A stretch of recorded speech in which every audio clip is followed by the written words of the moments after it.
of Oconomowoc Common Council meeting for Tuesday, May 5th, 2020.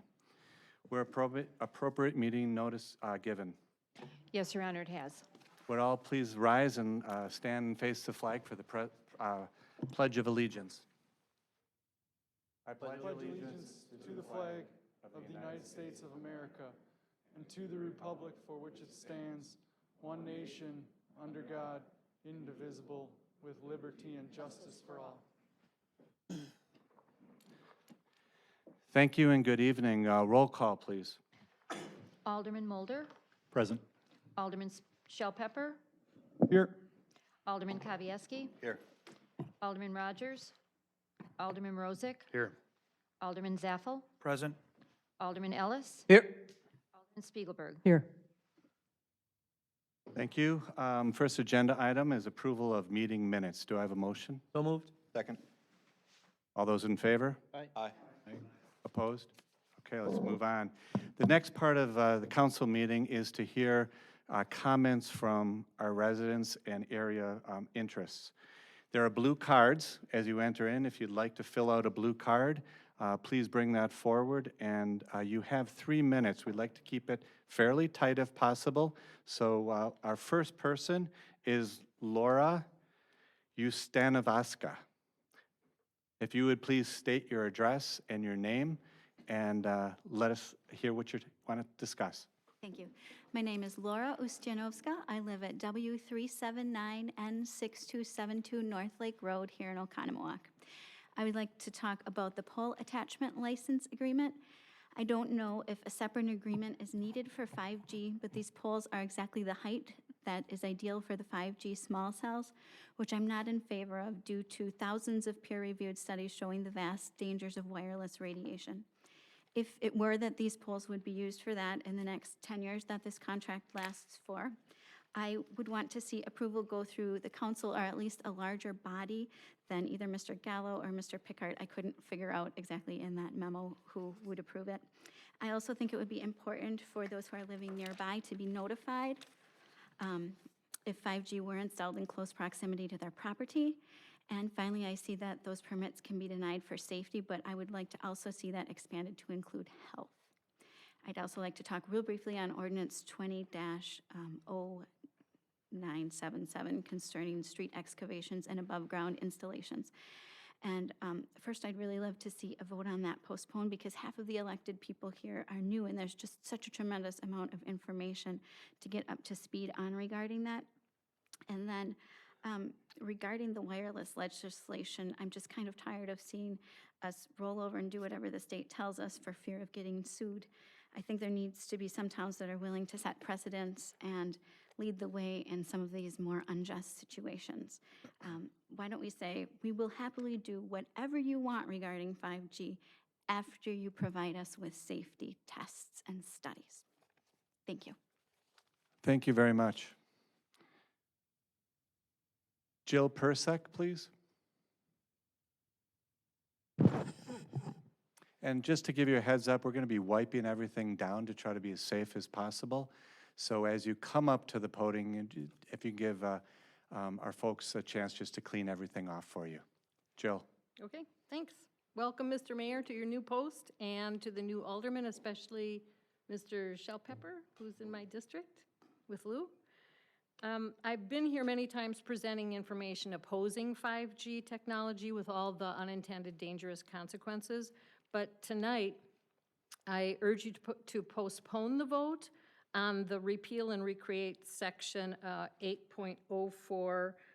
It's the ordinance 20-0977. And really to look more closely at issues that's going to affect the public regarding especially the wireless component. I really reject the thought that there's little local government can do with because of federal and state laws. However, communities are finding a lot of creative ways to fashion even their ordinances, including the right-of-way ordinances, within the law, of course, for the public good. So I want to address 3 things: transparency, liability, and testing regarding the ordinance. So as we go on, your constituents are going to really expect a high level of transparency as all this wireless gets expanded. And item 8.04G reads that this ordinance provides for the health, safety, and welfare of the residents, which is great. So I'm wondering if notice to residents is going to be included in the ordinance? And when will the notification be given that a facility will be placed on, for example, school buildings or outside apartments or office buildings or even outside kids' bedrooms? And how are the distance requirements set? Also, who will send out the notices? Will we know about the frequencies that are used? How will the public be involved in the important approval of applications? How will we find out which companies, for example, AT&T and Verizon, that Midwest is leasing the rights to? You know, can Midwest, for example, lease out the rights without applications ever? And will there be a list of facilities readily accessible to the public? And then regarding liability, on page 22 of my copy, my agenda, regarding the application process F, it stated that the city isn't liable, and I could read that, but basically that's what you're stating, is that the city isn't liable. Well, the tech companies have actually exempted themselves from all liability for any harm associated with the use of their devices. Verizon actually defines their non-ionizing radiation as a pollutant. So who is really liable when residents, for example, get cancer, experience immune dysfunction, neurological symptoms, sleep problems, sperm damage, fertility issues, hormone changes, and on and on and on. And that's like not fear-mongering. Those are all scientifically attributed to radio frequency radiation. Children and the elderly are especially vulnerable to wireless tech. Then in 3CG4, it mentions adherence to, quote, the American with Disabilities Act or similar federal or state standards regarding pedestrian access or movement. Well, people with disabling electromagnetic sensitivities also meet that criteria, and that should be in there. Again, who will be liable, and what do we need to do in this ordinance to prevent predictable harmful consequences? Keeping wireless facilities out of residential areas is a start, which I noticed in the ordinance that it's addressed. And then lastly, regarding testing, page 122F6, how is the testing for FCC limits going to be enforced? Who's going to be responsible for that? Is there going to be a list that'll be documented where we can see? We know that, the public knows pretty much, that the FCC is not updating their limits for wireless and has not updated them since 1996. So we literally can't depend on the FCC for protecting us. And then also I'm wondering, what if the federal and state laws are changed? There are lawsuits headed towards the federal government. And so what if the laws are changed regarding wireless tech? They are facing lawsuits right now. Can those contracts that we've signed be voided because of that? What happens then? So I urge you to postpone this important ordinance and look at these issues and more, really for the protection of the public. Thank you. Thank you very much. Next up is Lynn Wright.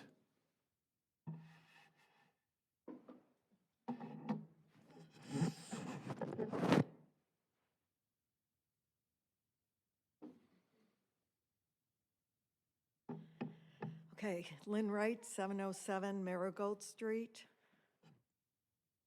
So I ditto what the woman before me said about welcome to new Mayor Magnus and to the new alderman. I'm here to talk about the Memorial Day Parade and to urge all of you to do whatever it takes to do it in some way, shape, or form. Because I don't think Memorial Day commemorates all the men and women who have died in military service for the United States. As President Trump has said several times during his daily briefings, the coronavirus COVID-19 pandemic is a silent war. There are tens of thousands of casualties from this silent war, including private citizens, mostly the elderly with underlying health conditions, and so many elderly in nursing homes. Military personnel, the frontline responders, meaning doctors, nurses, all health care professionals, the firemen, police officers, all of that. The workers, the essential workers who have worked the front lines and who have contracted COVID. And some of them have, unfortunately, have died. There's workers, of course, at the grocery stores that, how would we have eaten if they weren't willing to sacrifice their health for us? Amazon, and here locally also is GE Healthcare Waukesha had workers, and GE Madison was making the ventilators. My husband was one of 50 to 100 people at GE Healthcare in Waukesha that has worked this whole time. He's considered a critical worker or essential worker. I consider critical worker because of he debugs CT scanners so that they are safe for when all of us get scans, that we don't get over-radiated and that they follow the federal guidelines. He's 65. He has congestive heart failure, quadruple bypass, heart valve replacement, had a stroke. He passed out on me in the car. I thought he was dead. Got rushed to Froedtert. This is all within the last 2 years. He has a pacemaker, and he couldn't even go see his doctor a couple of weeks ago for a checkup. He wasn't scared. He had a job to do, and he was happy to do it. Well, on April 30th, GE, after 17 years, he's a contract employee through a third party, let him go, and out of 11 people in the group, there's 3 or 4 left. GE has laid off 13,000 employees from their aviation. I think it's in Texas.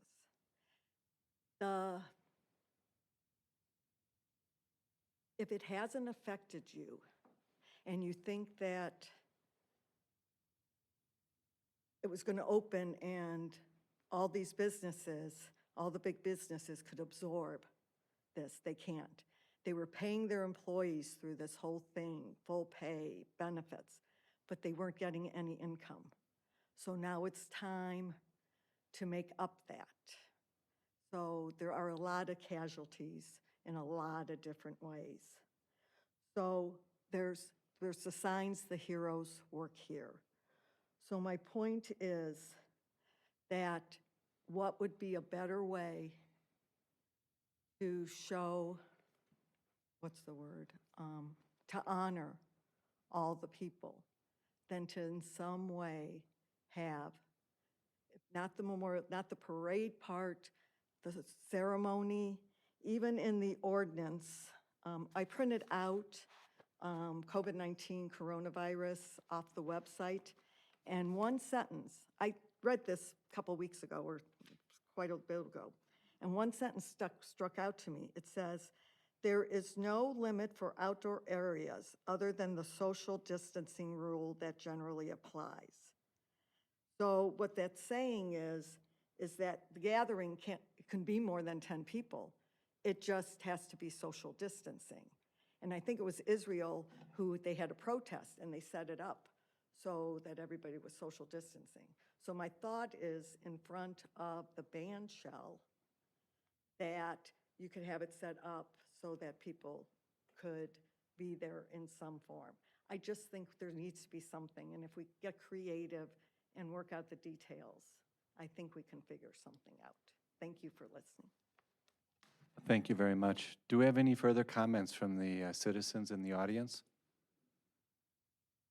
I would like to make one comment before we move on. I think it would be nice to recognize that this is kind of a special week for the Municipal Clerks Week, and I thought a nice round of applause for our clerk, Diane Conan, was in order.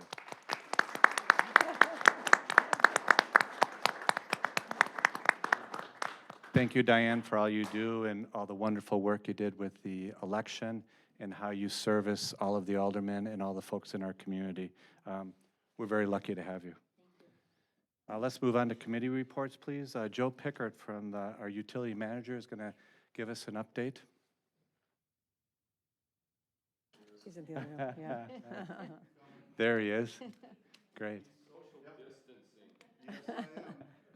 We do have a room number 3, so if we have more people than we can feel comfortable or safe with, it's being live streamed in the room just adjacent here, so you're welcome to go there as well if you feel more comfortable. Okay, Thank you, sir. no problem.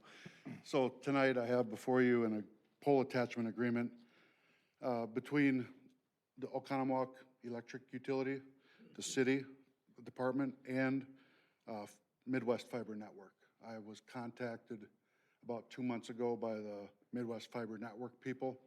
They wanted to install a fiber optic hard line from approximately where Tinus Marine sits on Silver Lake Street, heading north to Jefferson and down to D&H Industries. D&H would like a data line for their business, and the only way to get there is to go on our poles, which is very common in this community. We have agreements with Spectrum, Charter, all over the place for attachments, AT&T, for the wires that you see on the pole. In no way is this to be confused with wireless technology. It is not wireless. It is a hard line contract. It's a standard contract that we already have, like I said, with Spectrum and Charter for this type of installation. It's been reviewed by Mr. Riffle. They meet all of our insurance requirements and liabilities coverages. And I'm looking for an approval to move forward with 35 to 40 poles is about what they're going to be contacting.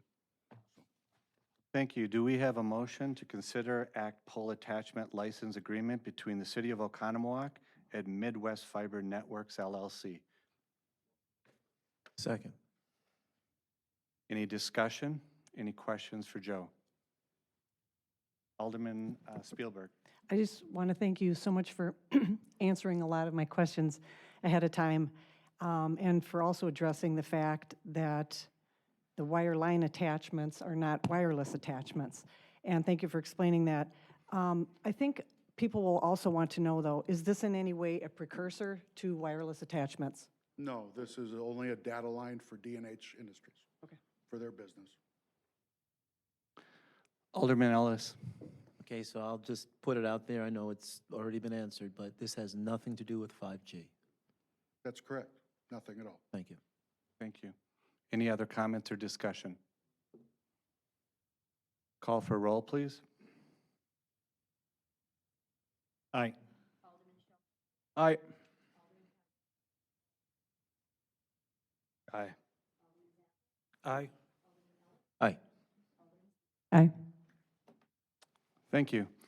We'd like to ask Jason Gallo to present a consideration or act on preliminary plot to create Pine Ridge Estates West. Mr. Gallo. Thank you, Mayor and Common Council members. I'll give a brief overview of the request that's before you tonight. You're acting on what's called the preliminary plat to create a residential subdivision. The subdivision would have 45 single-family residential lots. It's located in the northeast part of the city. The Current area of the site is 18.38 acres.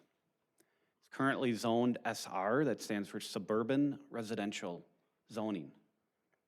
So they're not asking for a zoning change. This use meets the zoning. I consider this an infill development. It's got residential in all directions. This is coming forward tonight with a recommendation from the Plan Commission to approve this plat, but the Plan Commission did put one condition on it, that the town approves a secondary access point, and we'll get into that. I hope all of your screens are on. I have an aerial photo up on the screen that shows the area of 18 acres highlighted in yellow.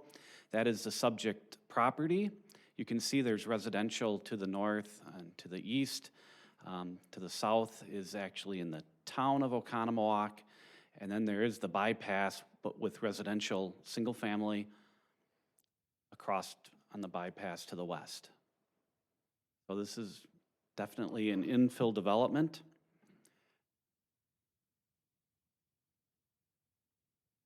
I wanted to show you a slide regarding the access points. This is the proposed subdivision. It has 45 lots. The access for cars to get there would be through Juniper Lane.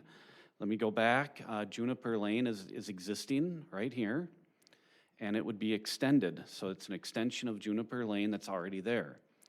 The secondary access point is intended to come off of Indian Head Trail right here. You can see there's a right-of-way coming down, but we're gonna look at that in a little bit more detail. Again, this area to the south is in the town, and they have a little bit of stake in this because they'd be accessing a town road.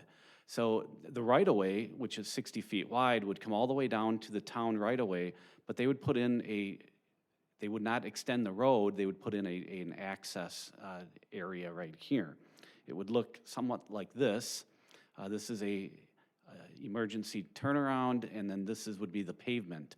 So they would not have full road coming down, it would be asphalt driveway coming down. This would be gated. Here it says proposed access gate location, and it was shown right here. And they said proposed fire apparatus turnaround, and that's what I wanted to show you earlier. So the fire department, or the fire district, I should call it, did have concerns about the maneuvering a fire truck in there. So the applicants who's here this evening would like to explain that they would add in a fire truck turnaround at the end of that Juniper Lane. Last exhibit I wanted to show you here is this is what the gate would look like, and it would be located here. So if you're wondering, why do I keep referring to access and gates? Because this secondary access with the gate is the only other access other than Juniper. If there's an emergency up in this general area, we don't want 45 lots to be stranded in a subdivision. So it makes good planning sense to have a secondary means of access to get out somehow. You know, if there's a house fire, I talked to the fire district up here, they could be shutting down this road for 6 to 8 hours at a time, and the people have to get out. So planning was very strong-willed that there'd be a secondary means of access. So the applicant is here. He would like to explain the options that they went through, but I'm here to tell you that the staff worked with the applicant and we took this to Plan Commission, and they recommended approval of the preliminary plat for Pine Ridge Estates West, subject to the town allowing that gated access to Indian Head Trail. And I'd like to turn it over to Brian from Newman Development, and he'll explain a little bit some of the options. Thank you. Yeah, I'm Brian Lindgren with Newman Developments. Appreciate the opportunity to come in here and present our preliminary plat. We're excited to be proposing a new development in the city of Oconomowoc. We previously developed Pine Ridge Estates, which is immediately east, hence the creative name, Pine Ridge Estates West. Pine Ridge has really been quite a success We're down to our final couple lots. We'd like to see a good thing continue and continue to extend that, those lots available to people. As Jason mentioned, 45 lots in total. I believe that would increase the tax base of the city of Oconomowoc by approximately $17 million. We know that there's many homeowners who would like to continue to build their new homes in this area. So as far as access options, as Jason mentioned, we've had a few meetings with the town of Oconomowoc.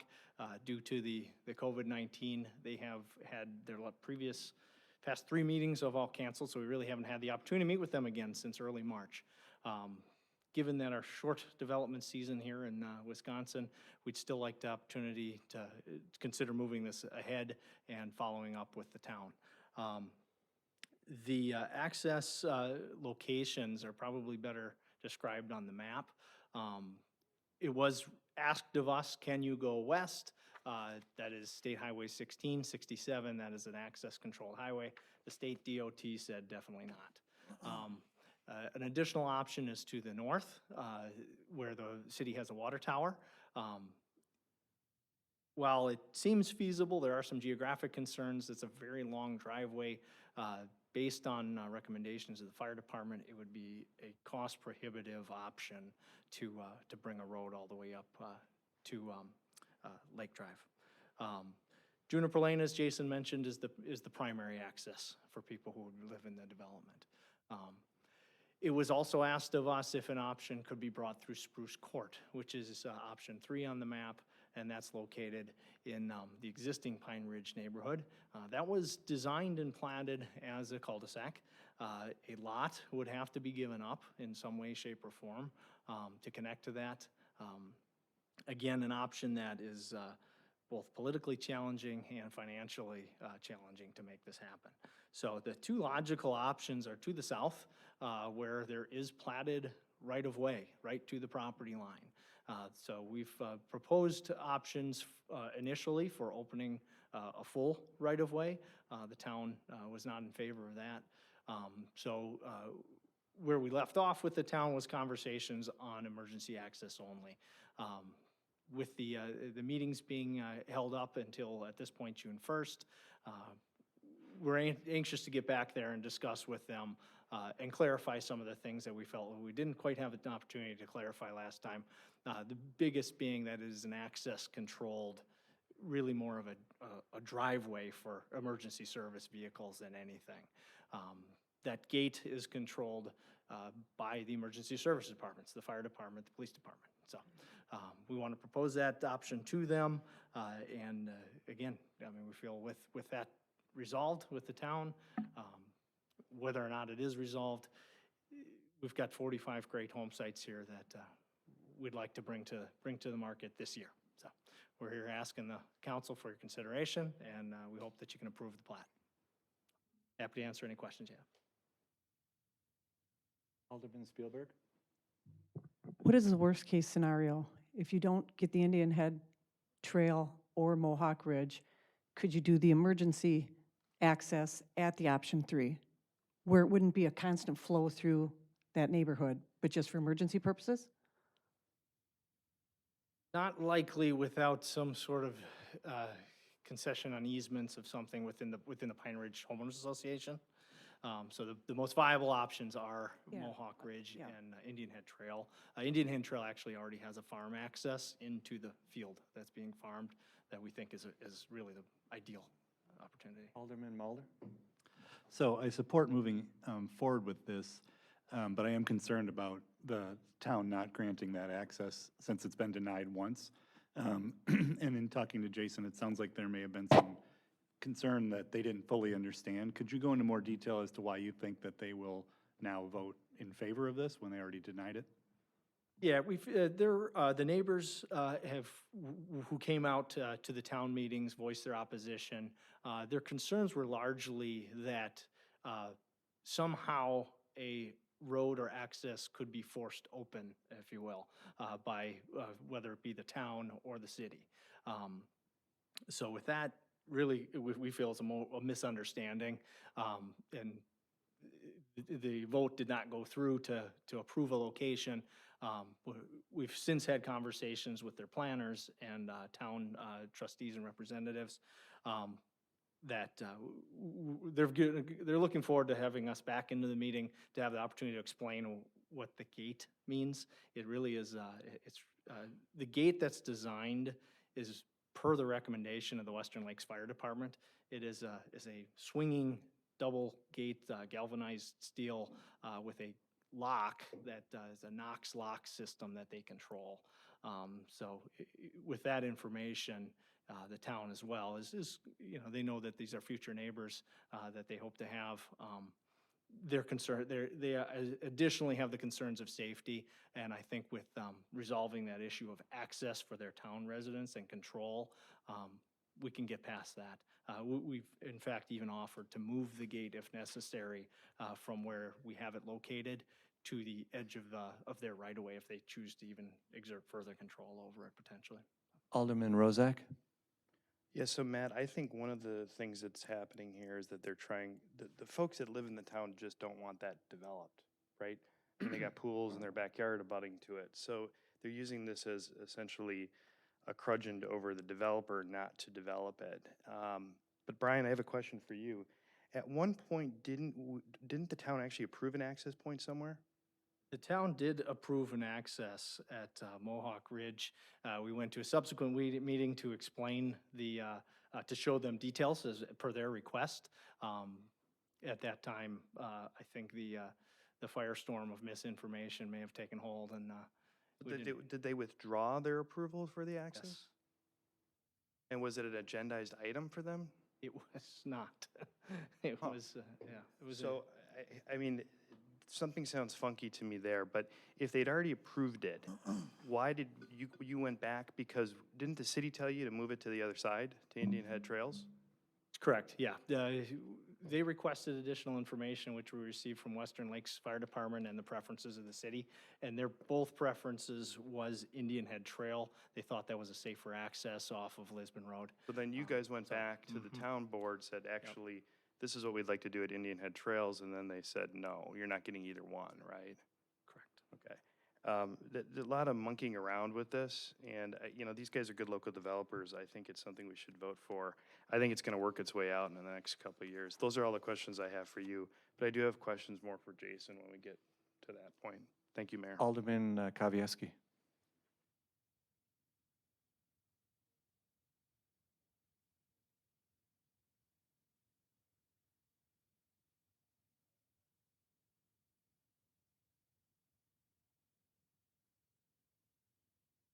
Mm-hmm.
Thank you. Alderman Ellis, please.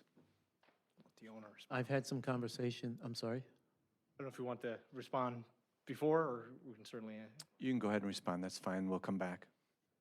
Hi, good evening, Matt Newman from Newman Developments. I'm just thrilled to be here with everybody in a room tonight. I haven't seen human beings other than my 4 little kids and my wife for a while. So seriously though, thank you for being here. We do work in a lot of communities, you guys, and this, I think, is our first public meeting in person since mid-March. So this is a huge deal, Welcome. really. Thank you, and thank you for being here, and welcome to you too.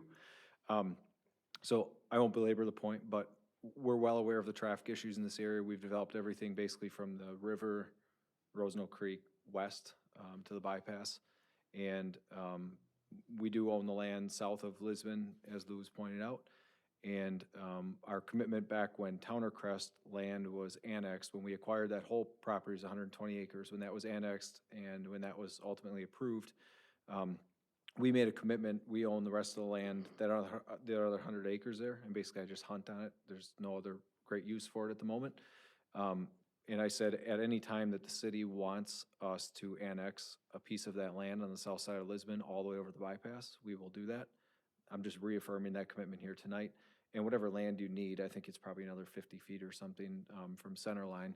So whatever we need to do to help with that, we're certainly willing to do it. The DOT actually owns a little strip of land there too, up to the fence. So whatever we need to do to be helpful in that process, we're certainly willing to do it. I just haven't done it yet because truthfully, the hunting regulations are a little better in the town. That's the primary reason. And there's a lot of deer out there.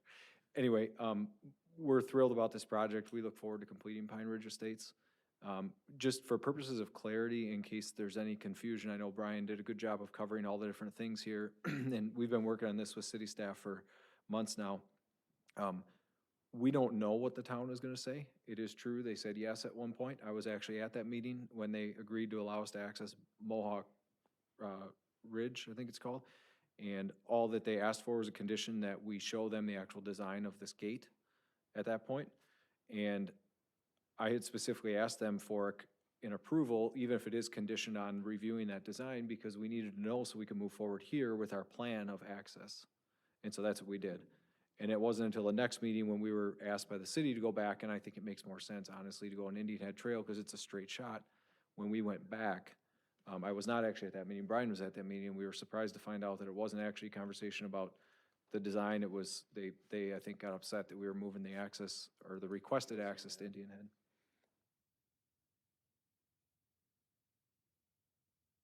Yes, the one, yeah, the one in. 50 feet. Yeah, we Well, need to have Indian Head comments goes to the out to mic, Lisbon. please. If we're gonna have comments, please come to the mic.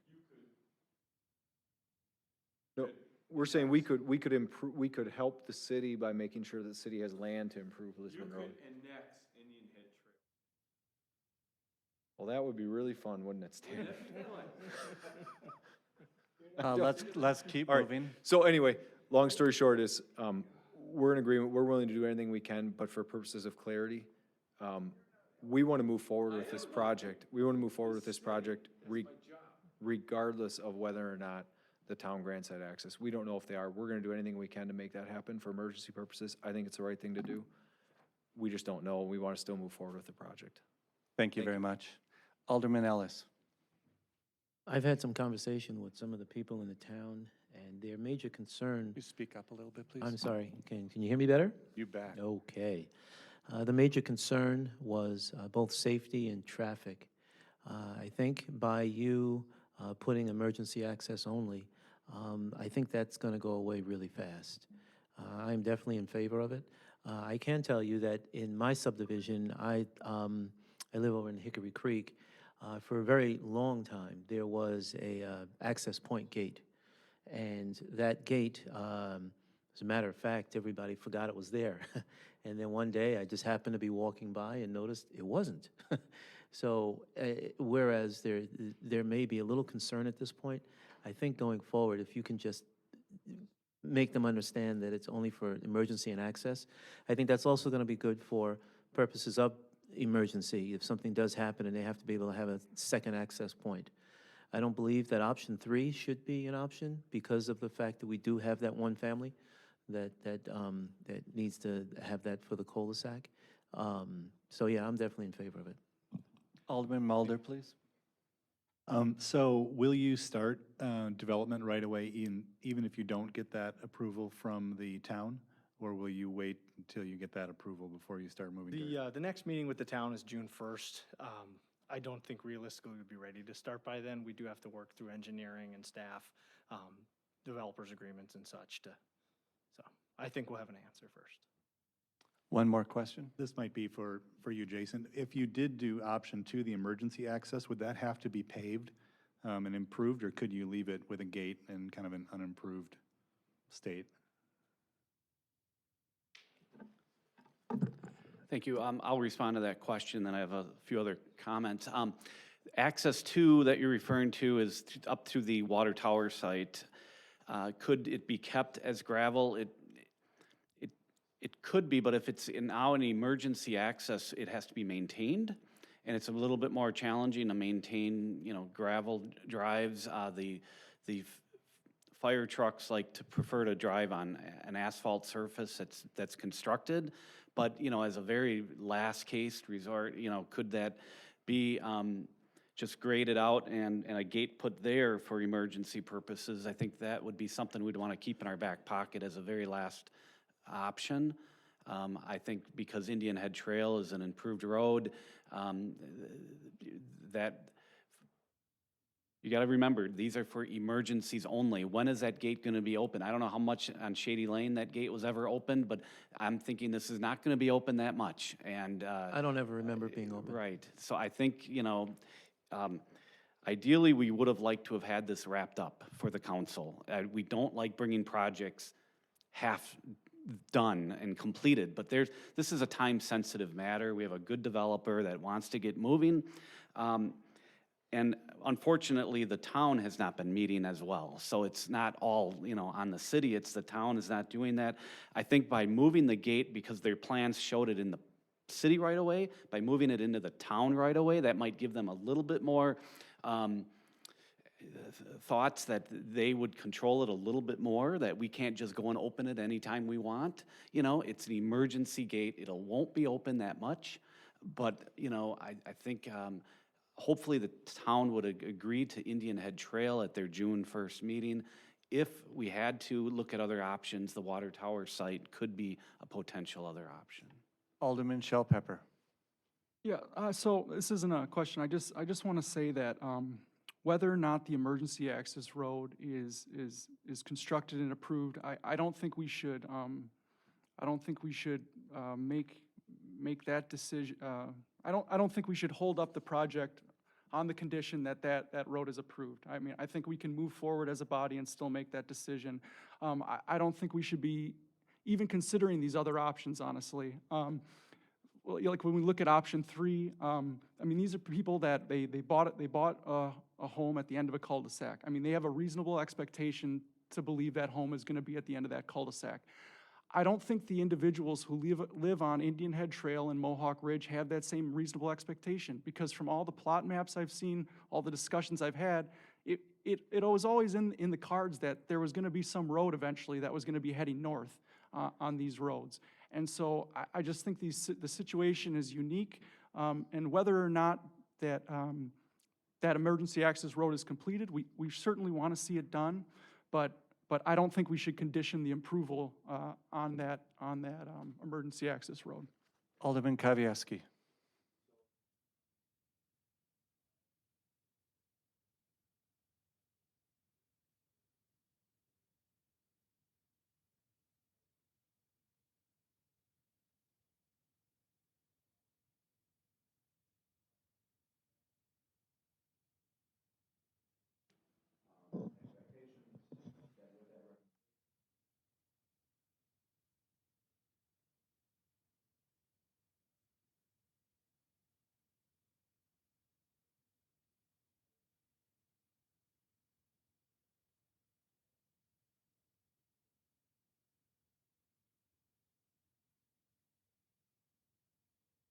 So my question is there a motion to consider an act on the primary plot to create Pine Ridge Estates West? Is there a motion? Yeah, I'll make So that moved. motion.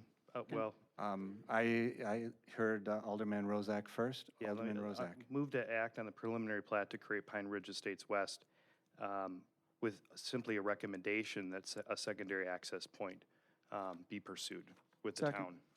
We'll second that. Any discussion? Alderman Spielberg. I just want to say I agree with Alderman Shellpepper, and I would not like to see number 3 option, but I was just asking, you know, what's the worst-case scenario if they're really going to demand that? But I'd like to see us go forward with this too, especially with this time that we're in, starting to open up our community again and seeing them being able to get out there and move some dirt around and have this be something positive for our community. Also, at a time when some of our city revenues have decreased, this development would continue to grow our tax base and also our net new construction percentage, which is, of course, what we use to figure our tax levy. I think Brian mentioned maybe a $17 million increase in the tax base.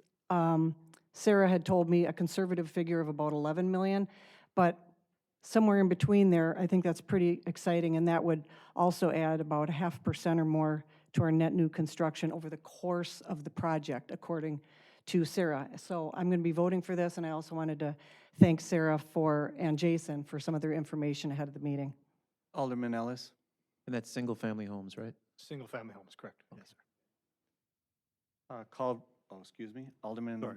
Mulder. Yeah, one more question about that. So changing it to a recommendation doesn't remove the requirement that there is secondary access at some point, though. It does. There shouldn't be. We're not requiring the secondary, No. based on the way I'm reading my motion, was that we're recommending they pursue it, but not requiring them to pursue it like the planning commission did. The planning commission made it a condition. Made it a conditional, you're,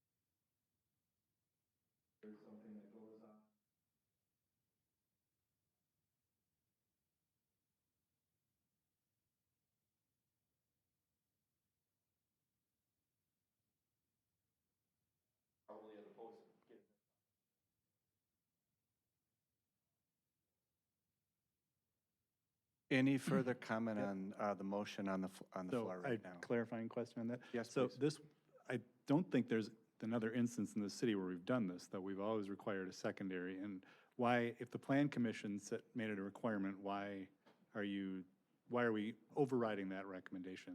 Mr. Gallo, can you comment on that, please? I have looked at other subdivisions, and everyone has at least 2. The only one I can think of with one would be Thoreau's Golden View Estates, and they have a gate, so that's the second access. I still would I think the council's going down the right path by approving it this evening. There is some other steps, that there's developers agreements, there's a final plat that is required. This is a good developer. I think they've heard the message loud and clear. They're scheduled to go before the town board.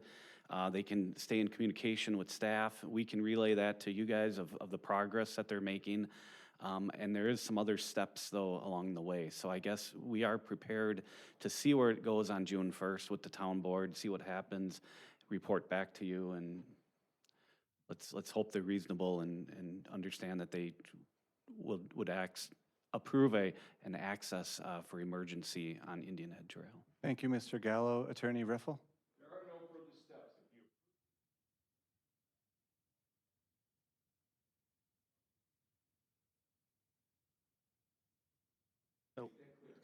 Alderman Mulder.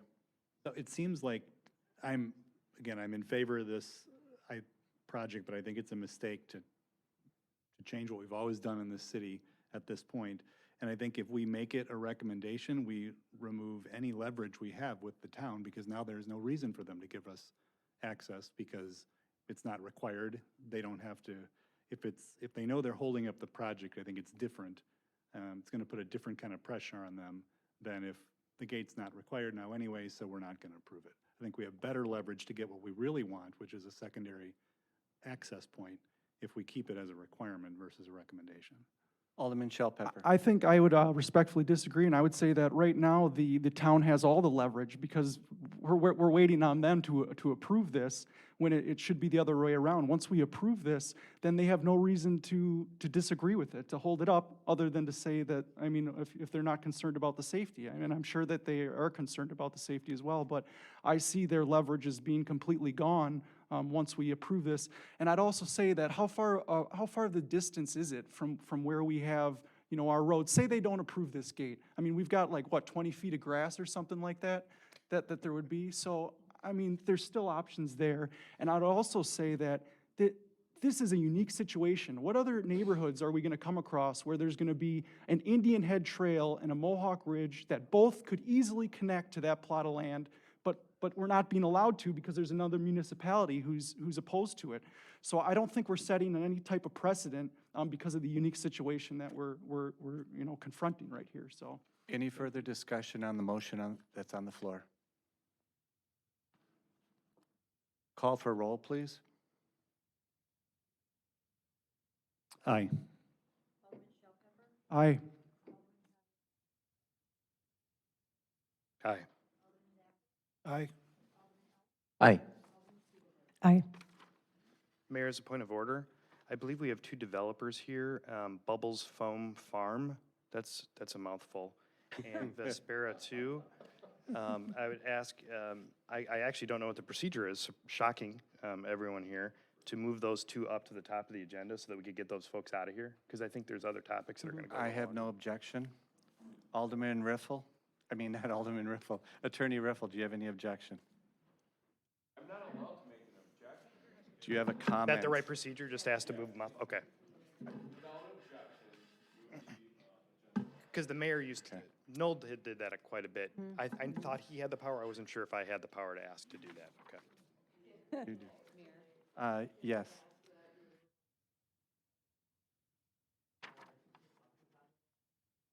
Well, these are gonna be quick. Let's just do these first. Get I'd like these to do guys these done. first. These are gonna be quick. Okay, let's move forward with Mark, if you can share with us consideration and act on developers agreement for Bubbles Foam Farm.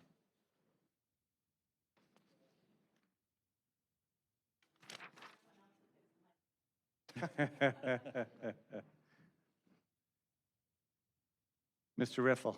So the only issue was a developers agreement. We have worked out all the terms of the developers agreement, and we have to figure out the letter of credit, I believe, amount, but I don't know that. But it would be approved subject to the establishment of the amount of the letter of credit and my approval of the form of the letter of credit. But I have, in fact, approved the form of the developers agreement. Does anybody want to make a motion for consideration and act of developers agreement for Bubbles Foam Farm? So moved. Second. Any discussion? Yeah, Oh, Yes. Stan, do you need us to make this condition on the letter of credit being approved? Is that what you said? Yeah, it would be conditioned upon final approval of the.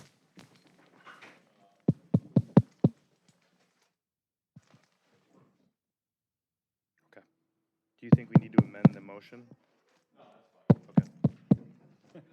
I just hope he's not in the bathroom. Gotcha. Any further discussion? Call roll, please. Aye. Aye. Aye. Aye. Aye. Aye. Aye. Thank you. Next.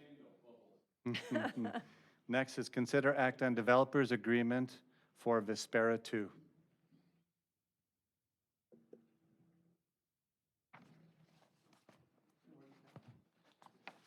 So Mark Fry will share this with us, our Director of Public Works. So, and I apologize for being out of the room earlier, but Vespera 2 is a development out along, St. Andrews, just off of Valley Road.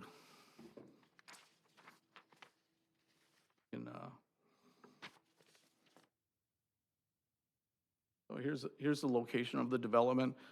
This development started back in 2006, was not completed. The current developers have come in, purchased up the rest of the land. The reason why we need to do a developers agreement on this one, even though the majority of the facilities are in place, they need to do a water main looping connection, and because they're reconfiguring the location of some of their units within the development, they'll need to abandon some sanitary sewer and water laterals that are already in place and then install some new ones. So that's the main reason behind the developers agreement for tonight. This is our standard template for this type of thing. There are some things noted in here because of the fact that it's already an existing development under construction, so. Move to approve the developers agreement for Vespera 2. Any discussion? Call roll, please. Aye. Aye. Aye. Aye. Aye. Aye. Aye. Let's move back to new business. Agenda item 8A, Lori Sullivan, Director of Finance. Lori? Hi, thank you. Tonight we are here to approve the bids or the sale of the city's debt issuance to the low bidder. Our debt issues went out to market today, and in a few minutes, our financial advisor, Jim Miller, will come up and tell you about those sales results and a little bit about our Moody's rating. But to give you a little context here, we did have a committee of the whole meeting back on March 5th where we discussed what the city's financing needs were, what our current debt status was, and what the different structures that we may want to put the debt together. So at that meeting, we talked about the financing needs, which is listed on the second page of your memo. So this issue is $9,755,000, and that is for $7,330,000 worth of city projects and $2.4 million worth of water projects. So that includes our street projects from 2019, 2020, and then at the committee of the whole meeting, the council recommended moving forward with a 2021 borrowing as well. The reason to do that is to combine those issues and to save us debt issuance costs and to take advantage of the lower interest rates that we're experiencing right now. So after the meeting, our financial advisor put this all together and set it out to market from the direction of the council, of the structure that we wanted to have, and the dollars of the debt service. So with that, I'm going to invite Jim up to talk about the bid sale. And Jim. And Jim, could you please introduce yourself? We have new council members and a new mayor, so that would be helpful. Sure, I'd be happy to. My name is Jim Miller. I work with Huntington Securities. My role with the city is serving as your financial advisor. I've actually represented the city as your financial advisor since 1986. So my role is to put together the financing packages for any new money needs, as well as over the years doing refundings to save interest cost. In this process, as Lori had alluded to, we came to council and looked at different structures in terms of how we wanted to structure the new money. There's two resolutions before you tonight. One is for promissory notes. That's the $9,755,000. And then the other piece of it is a general obligation refunding bond, which is refunding the interim financing that was put in place with the local bank for the police station. So I guess as a part of some of the background, just so the new council members and the mayor understand it, the process involves putting together documents and getting everything ready for sale to potential bidders for both of these two issues. We went through that process with city staff, and we were pleased with the fact that the city maintained their AA2 rating. I don't know how much council members understand about the financial markets in terms of bond ratings, but the higher the bond rating that you obtain, the lower the interest rate's going to be. The AA2 is the third highest rating category.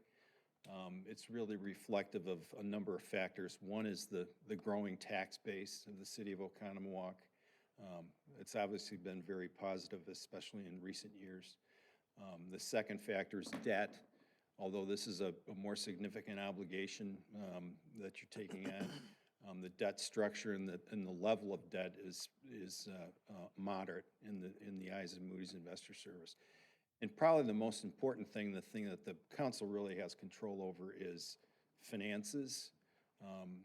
The city's done a really good job over the years of maintaining a fund balance, which really gives you flexibility, especially when you run into situations like we have now with the quarantine and revenue, potential revenue shortfall. So with all that, the city should be happy to have maintained that AA2 rating. I don't know if you want to talk about these each individually, the two resolutions.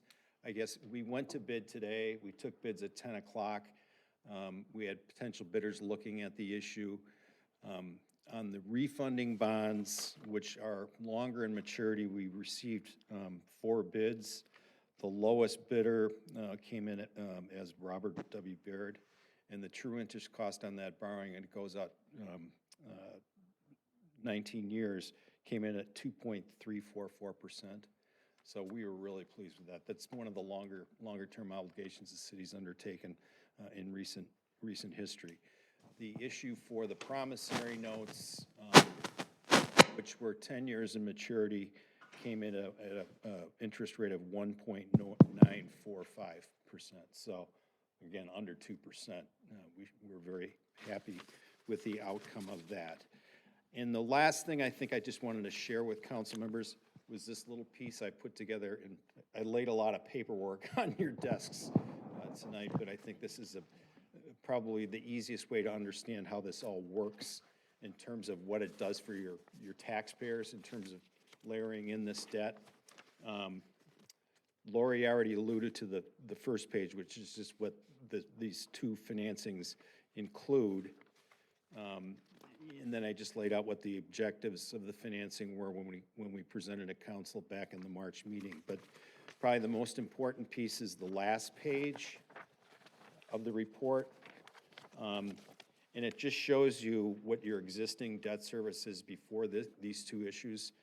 If approved by council, what the levies for outstanding debt service look like, and then layering in the new money, the $9,755,000, and the refunding bonds to show you what your total debt service will do moving forward. And as you can see from the report, last year's levy for debt service was 59 cents. With these two borrowings, it goes up to 89 cents. So there's a 30-cent increase. So all in all, when you're talking about over $19 million, the tax impact is very manageable. So with that, I'd answer any questions you may have.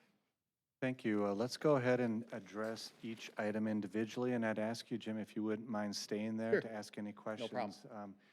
Do I have a motion on the floor to consider act on Resolution 20-R2874, authorizing the issuance and sale of $9,755,000 general obligation promissory notes, Series 2020A? So moved. Second. I'd like to open it up for discussion. Alderman Rozak. So I don't think I have any questions for you, but maybe Sarah or some of the other city staff can answer a few questions about the numbers and about kind of where we're going to sit. Most of the debt within this are things I voted against. And I don't want to just grandstand on some of these points, but I think they're important points. In 2021, our debt on the average house in Oconomowoc is going to go up to, will go up $222 for the average house. If you own a house that's worth more than $250, it's going to be significantly higher. And that's just the debt we're paying. Instead of trying to eliminate our debt, what we've done is just continue to pile on more and more debt for projects I think that we overspent on. One of the items that's within the first issuance that we just took on a motion and that we're here to discuss is the dispatch number.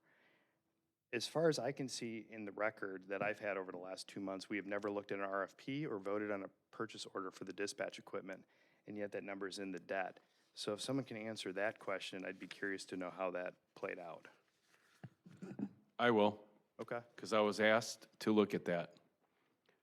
In November, this common council, I think for the third time, had the knockdown, drag-out fight over whether or not to go to county dispatch. Only two. Oh, I think, Only, okay. only two full meetings.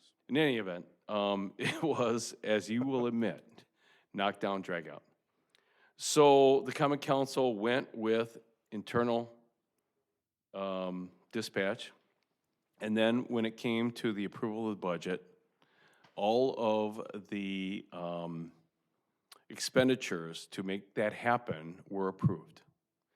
And staff took that, your chief primarily, took that as the direction to make it work, because that was the direction of this common council. There were purchase orders for all of the dispatch equipment. I reviewed all the contracts associated with that. They were in proper order after I reviewed them and made the appropriate changes from my perspective in terms of representing the city. They have all been approved, they have all been signed, and they are contracts and they are obligations of this city. So it's in place and the equipment will be delivered over there. When was the contract signed? There were 6, I think, separate contracts for 6 separate items, and they were signed in between March 3rd and April 4th, I believe. What's the timeline for us to pull back on a purchase order? 0. Why is that? Because Isn't there they're statutory- they're effectuated contracts. Isn't there a 30-day time period for us to reverse the PO? They are well, first of all, we're not talking about tonight, under any circumstances, changing the decision on dispatch, because if we would put it on the agenda appropriately, this Well- place would be jam-packed. Well, let So- me say this, Stan. It is in a packet of promissory notes that you are asking us to approve tonight. I'm not And- asking you to do Well, anything. Whoever, you're answering the questions. I'm so- answering your questions. And I appreciate that, and you're being very forthright, and I appreciate that, and this is more fun than most times for me. Oh, we have a lot of fun. But I have not, we've seen, like last week, we saw construction management. We approved construction management numbers, yet we see an RFP and we see a vote. I have not seen anything. Do we have extended service contracts with this 220,000? Yes, absolutely. For how long? 20 years? Are you serious? Yeah. Or 10? Or 5, okay. whatever. So. They're long contracts. So what yeah. is the, so the 200, this is the problem, right? So we didn't get a chance to either, I haven't even seen what we bought. And the staff knows that this is a contentious and has been a contentious issue. I'm looking at approving 220,000 in debt service for this. Is it 220? Are we paying more for service contracts after that? Because originally we budgeted 550 for this. Now we're being asked to approve 220,000 in debt on it. And I have no clue what we're voting on. I didn't see an RFP. I didn't get a memo. I didn't get anything. The police Alderman station- Rozak, I can go through each and every one of the policies that we have in place, which I looked at. And I can tell you that this staff has followed, line and verse, each and every one of those. What's happening here is you got staff that are looking over their shoulder all the time because they're getting whipsawed left, right, up and down. No. Yes, Stan, yes. This is not going to be a debate between you and me about the treatment of staff. What I want to know is, we voted on something where we had a budget of $550,000. And they're well within it. But we don't know that. But you do know it. Why do we approve RFPs and purchase orders and other things like we do every single night here? But on this issue, we haven't seen a lick of paperwork, not even a memo. Like, hey, by the way, the dispatch stuff was bought, and here's the 5-year service plan, and that's going to be 50 grand a year or 100 grand a year or whatever it's going to be. We don't know that. What is the maintenance cost? We don't know that. And it's missing information for me tonight. I am not voting for the promissory notes. Well, Or I'm going to pull that item out because I don't have information on it and I've never been given information. I don't know whether you have or you haven't, because I don't look at your monthly approval of the invoices. I assume you have it every month. There probably was that a true? voucher number at some point. I'm gonna with- let Sarah come up here, because I don't deal with the internal workings on a day-by-day basis. But I can tell you, I looked at this, and staff has followed the direction of the collective common council to the T. And I would urge everyone making comments, let's focus on the facts. And Sarah, you have the floor. Thank you. Regarding the dispatch equipment or any equipment purchases in the city, the purchasing policy that the city follows is that if the items are approved in the budget and we go through our purchasing process of obtaining the amount of quotes or bids on those items, if it's within the budget, that authority for approval of equipment purchases rests with the department head and myself as a city administrator. So our purchasing policy has different language, Matt, with professional services, specifically engineering and legal. There's specific language in there that all of those items have to come back to the council for approval. In addition, any public construction projects have to come back to the council for approval as required by statute. So equipment purchases under our policy is approval of the department head and myself if it's within budget and follows the policies. As far as reporting that back to the council, we do I can't remember, Lori, if it's quarterly or monthly, a report on equipment purchases that were made in the past, either month or quarter, over a certain dollar threshold, and that report goes out to the council. I'm not sure when the last one, it's quarterly. So if these purchases were made in the first quarter, that report's not out to you yet. So where's this equipment policy? Is this a policy within the departments? Or It's is a this citywide? purchasing, it's our procurement policy that was approved by the council. So Alderman Zapfel?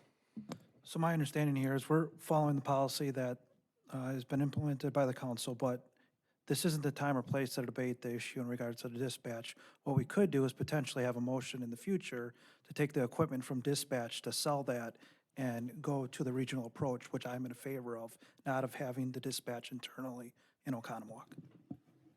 Alderman Kavieski? In this debt service, we had $330 or $350,000 FF&E budget associated with a public safety building, which was furniture and other items. Mm-hmm. Has that been put out to bid and Yes. awarded? Yes, the furniture bids were put out, that has been awarded. My memory, the main equipment package came in at about 185 to 190. That's not, it's the bulk of it, so there will be some other purchases, but the majority of that was done in the first quarter as well. Alderman Ellis? No, please, Were you- finish, Did you please. want to? Because it has been such a contentious process in getting to where we are right now in this discussion, it would have been beneficial for this body at any point to have had the detail of the information, the detail of the RFP process, how many went out, how many came in, what all of that information we normally get in the process. So we're educated and knowledgeable about what we're signing our vote for. I'm not comfortable approving that either, so I don't know if we can take that out and address that later. You, as far as taking and reducing the amount, we would have to rebid all of the, go back out to bid. The debt structure has been, we went to committee of the whole to get approval on the debt structure and what items we were putting into the debt structure. So the committee did approve having the dispatch equipment in there, as well as the street projects and Thackeray Trails. So that was part of that discussion. So if we wanted to change the amount, that would have been the time to do it. I think your action tonight is either you approve the bids or you don't. If you don't approve them and you want to change the amount, we have to go through some of the reissuance piece again, or the. Go through the market again. Yes. We have Alderman Ellis. Okay. Thank you. I think the issue that Matt was trying to bring up is just a blind approval.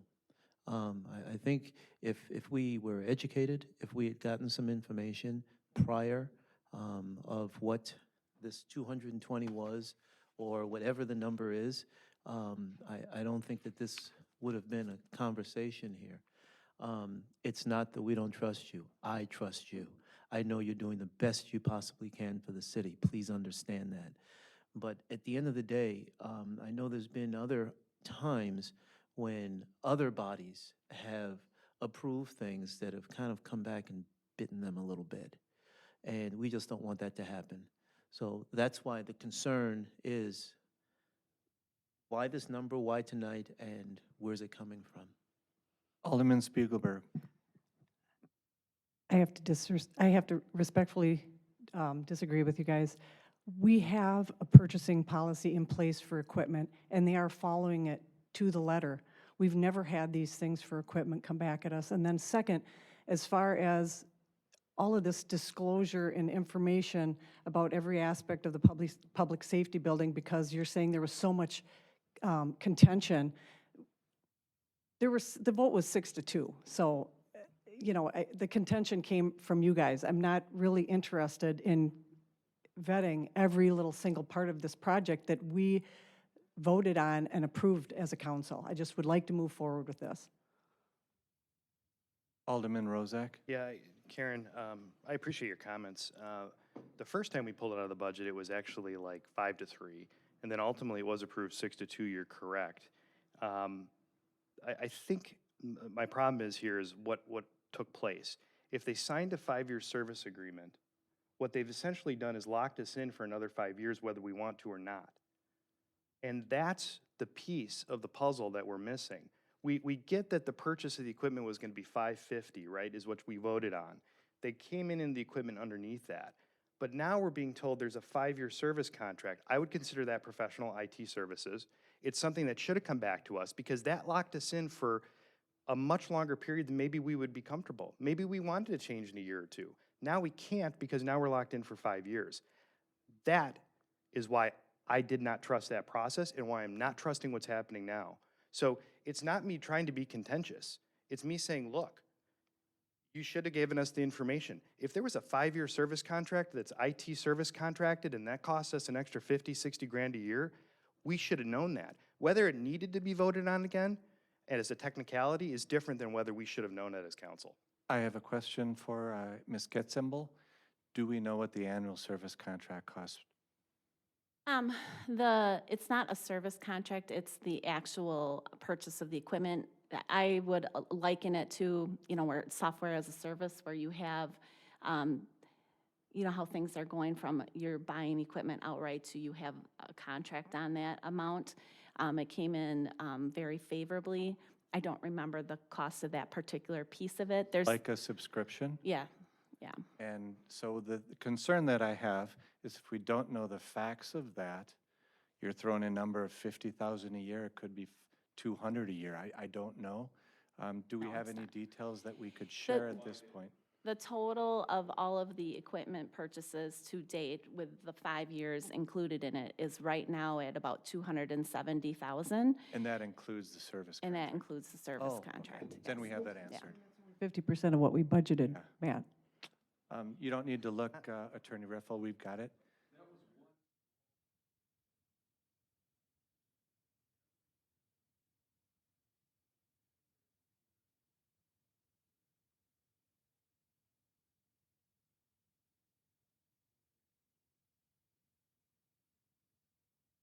Alderman Kavieski.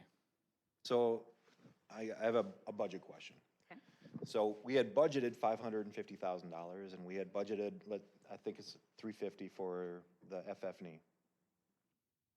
That together is $900,000 worth of debt issuance within this package that we're looking to approve. But in these conversations, all of that has come in under, correct? So are we issuing debt that is in excess of what we actually spent? We adjusted the dispatch number down in this debt issuance, so that was part of, it's in the debt issuance at 220 for the dispatch equipment. The FF&E would be in at the full amount of whatever the original project cost was. If the project comes in less than what we borrowed for, then the additional proceeds can be used to pay the debt service. So the debt goes back towards, the levy The for it savings. goes back to pay off the debt. Could be or would be? Would be. We have to. Alderman Shell Pepper? Yeah, I just have a question in terms of what would it mean if we disapproved this resolution tonight then? I mean, what are the ramifications of that? I'm understanding we can't pull out this $220,000 on its own. How does that impact the interest rate? I mean, what does it mean financially for the city? Well, you can't, you're correct. You can't change the issue size. You've got bids for that specific dollar amount. If you reject this resolution, the whole deal collapses. You've already spent over $60,000 in fixed costs getting it to market. You'd have to start the whole process over, spend additional costs of issuance to reissue the debt, take bids again. And unfortunately, the likely scenario is someone's going to look at the city of Oconomowoc wanting bidders to bid on their debt issues and have a situation like this happen. I've been in the business since 1981. I've never had it happen, so. Any further questions? Well, Alderman Rozak? Well, let me say this then. I want to be reasonable about this. I came in tonight and I really wanted to pull that dispatch number out or not vote for it. I still may not vote for the debt issuance for a variety of reasons, but I don't think we should probably prevent the process from moving forward based on the fixed costs, based on the interest rate. But I think this should be an object lesson, and I don't want to lecture, but this could have been prevented tonight by letting us know, hey, we signed this 5-year non-refundable fee that's going to cost us X amount a year, and hey, it came in under, that's great, but here's this other fees and here's these other things, and we signed 5 contracts. Because it has been a contentious issue, and it's part of the whole police station, which is also contentious and very long and took us a long time to get to. So I'm in a quandary. I really want to vote against it, but I don't want to hamstring the city, and I don't want to lose the debt financing for everything else.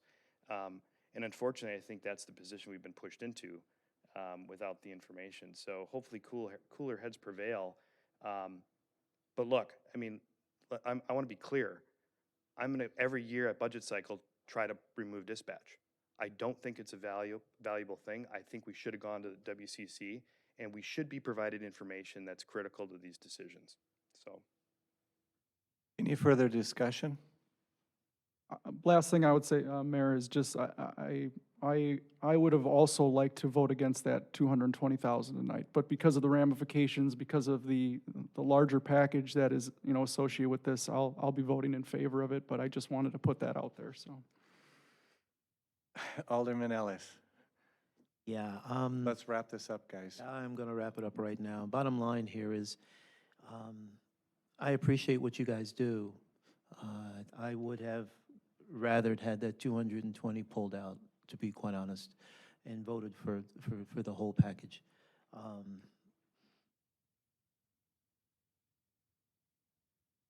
Anything else? This really, we need more communication. We need to know this. I don't know what board it was that gave you the ability to go ahead and just make those decisions, especially in such a big project like this.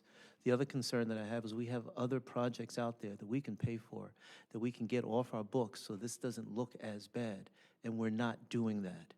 And that concerns the heck out of me, because we're increasing our debt, but we're not decreasing anything. Any further comments? Call roll. Oh, Alderman Zaffel? Just to confirm, you are following the policy implemented from the Common Council here in Oconomowoc? Yes. Thank you.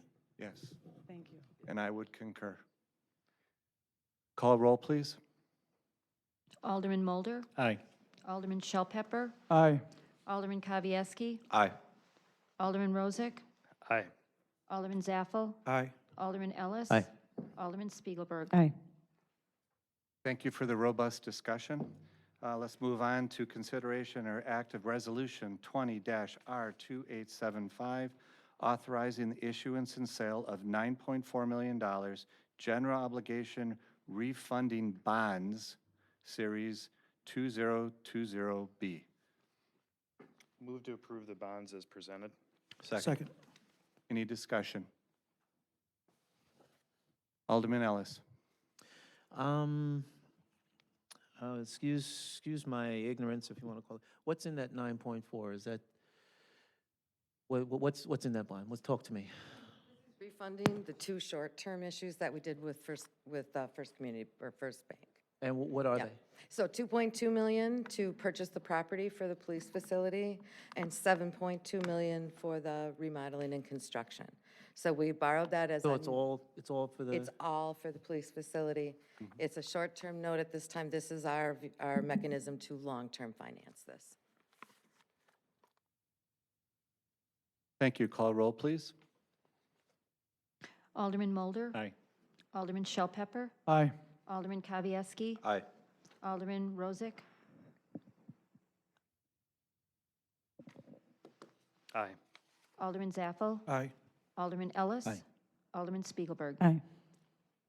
Thank you very much, Mr. Miller. We appreciate your time Thank you for your time. and help on this. Let's move on to item, I need to make a signature, just one moment.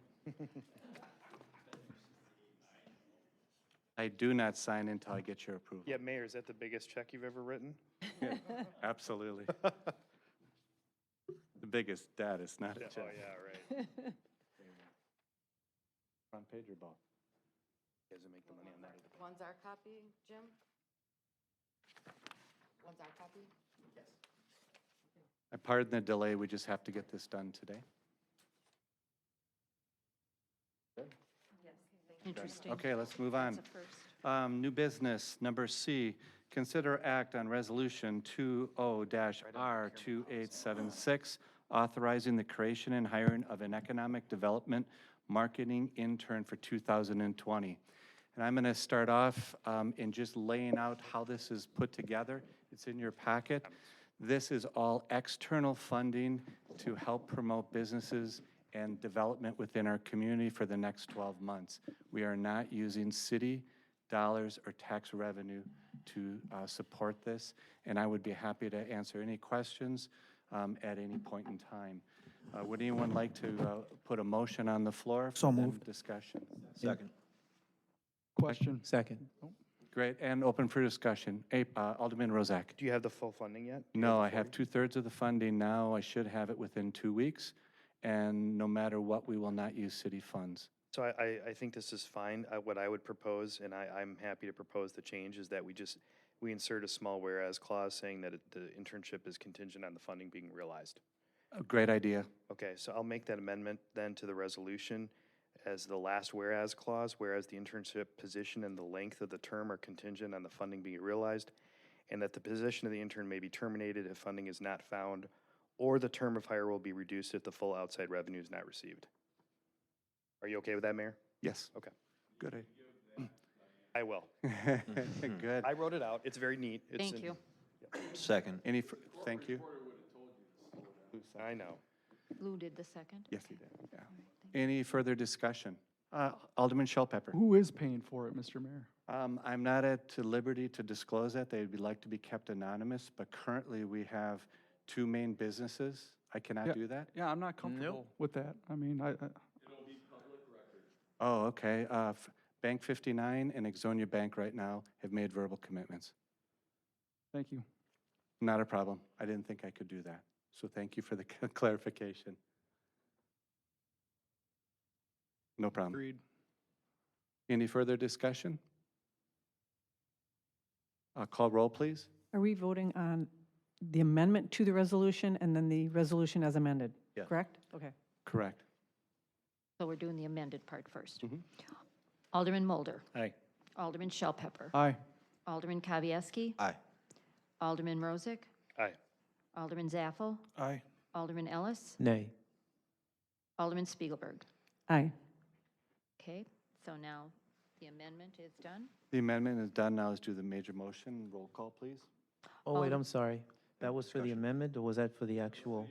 That was the All right, amendment. I want to change my vote to an aye, please. Oh, and all right, Accepted. accepted. Okay. Call roll, please. Do we need a motion? There, We have a motion. Motion. Do we have a motion on the amended?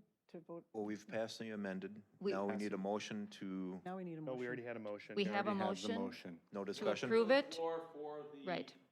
now Amended. Perfect. Correct. Roll, please. Alderman Mulder. Aye. Alderman Shell Pepper. Aye.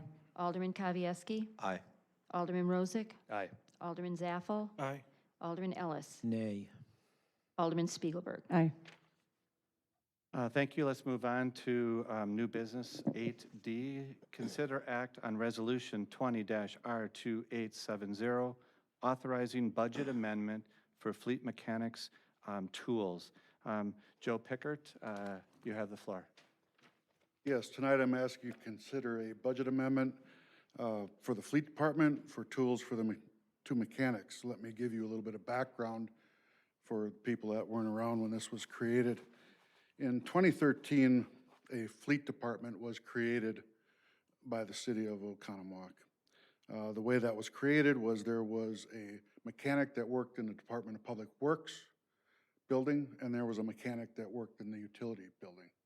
At that time, each mechanic had their own tools, and when the Fleet Department was created, they were brought those tools over with them. Now, those two individuals have retired May 1st, and I have two new mechanics. To go backwards just a bit, because I forgot a part here, is the tools, the mechanics had a $250 tool allowance every year each. So that's $500 a year for tools for the mechanics.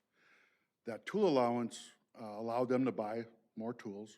Those tools became the property, because it is a tool allowance to the mechanic to buy tools, their property. So when they retired, all the tools that the city purchased over the career of these two individuals, which was quite long, went with them.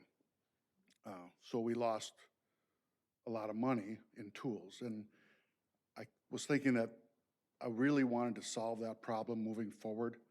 And when these two new mechanics came, this is my opportunity to change that policy. So there's a few other reasons why I would like to change the policy. And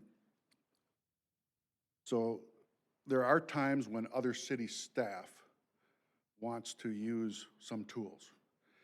We go over to the Fleet Department and we're borrowing someone's personal property to use for city business and work on trucks in the other building.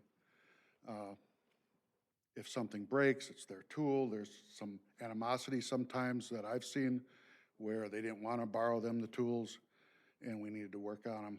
So that would fix this problem by the city owning all the tools. Another issue that I have is city policy is on the weekends and holidays and after off work times, staff is not supposed to be in the city buildings unless you are working on a city function. If your personal property is sitting in our owned building and you have a weekend project to work on a vehicle at your home and you want to use the tools, you have to come in to our building and take the tools out. And I don't want that to happen. That is way too difficult to try to mitigate all the ramifications of trying to do that. So I did some checking around and calling different places and asking if they supply the tools, other governmental entities. So in the write-up, I had a list. Governmental entities that currently supply the tools for the mechanics are Sussex, Muskego, Mukwonago, Pewaukee, the very, very large Waukesha County Fleet Department, Jefferson County Fleet, Watertown, and Fort Atkinson are the ones. There are probably more, but those are just the ones that I contacted. Then on the other side of the coin, there are governmental entities that make the mechanics bring their own tools in, and that is the city of Waukesha, the city of Jefferson. But the city of Jefferson, the manager told me that they get $1,000 a year tool allowance in Jefferson. Dodge County Fleet makes the mechanics bring their own tools, and they get a $250 a year tool allowance. So I went out and I got quotes on tools, and Snap-on tools, as you all may know, have lifetime warranties on them, and they're basically the high end of the tools. And the next brand below that is Proto. We want the tools to last a long time, and it ended up that Snap-on has a municipal government contract through the state. So they can sell us a set of tools that normally would be close to $50,000 for $25,394 per set, basically a 50% discount. And I had some other costs in here. Got a Snap-on cost from the dealer, the local dealer, that came in at $48,009 for the exact same set of tools. And then I got some costs from Proto. It's not exactly apples and apples. There was a couple minor differences, but as close as I could get because they come in sets and each company sets it a little different, but very, very close. And they came in at $33,800 and $28,900, basically. So the $50,000, what I'm requesting is $50,789.60 to purchase 2 sets of tools. We have a $418,000, 507 surplus in the budget for reserve funds. That money will be taken out of there. So. Alderman Kavieski. Two things. Since this is a budget amendment, 2/3 vote is required, I believe, just as a point of order.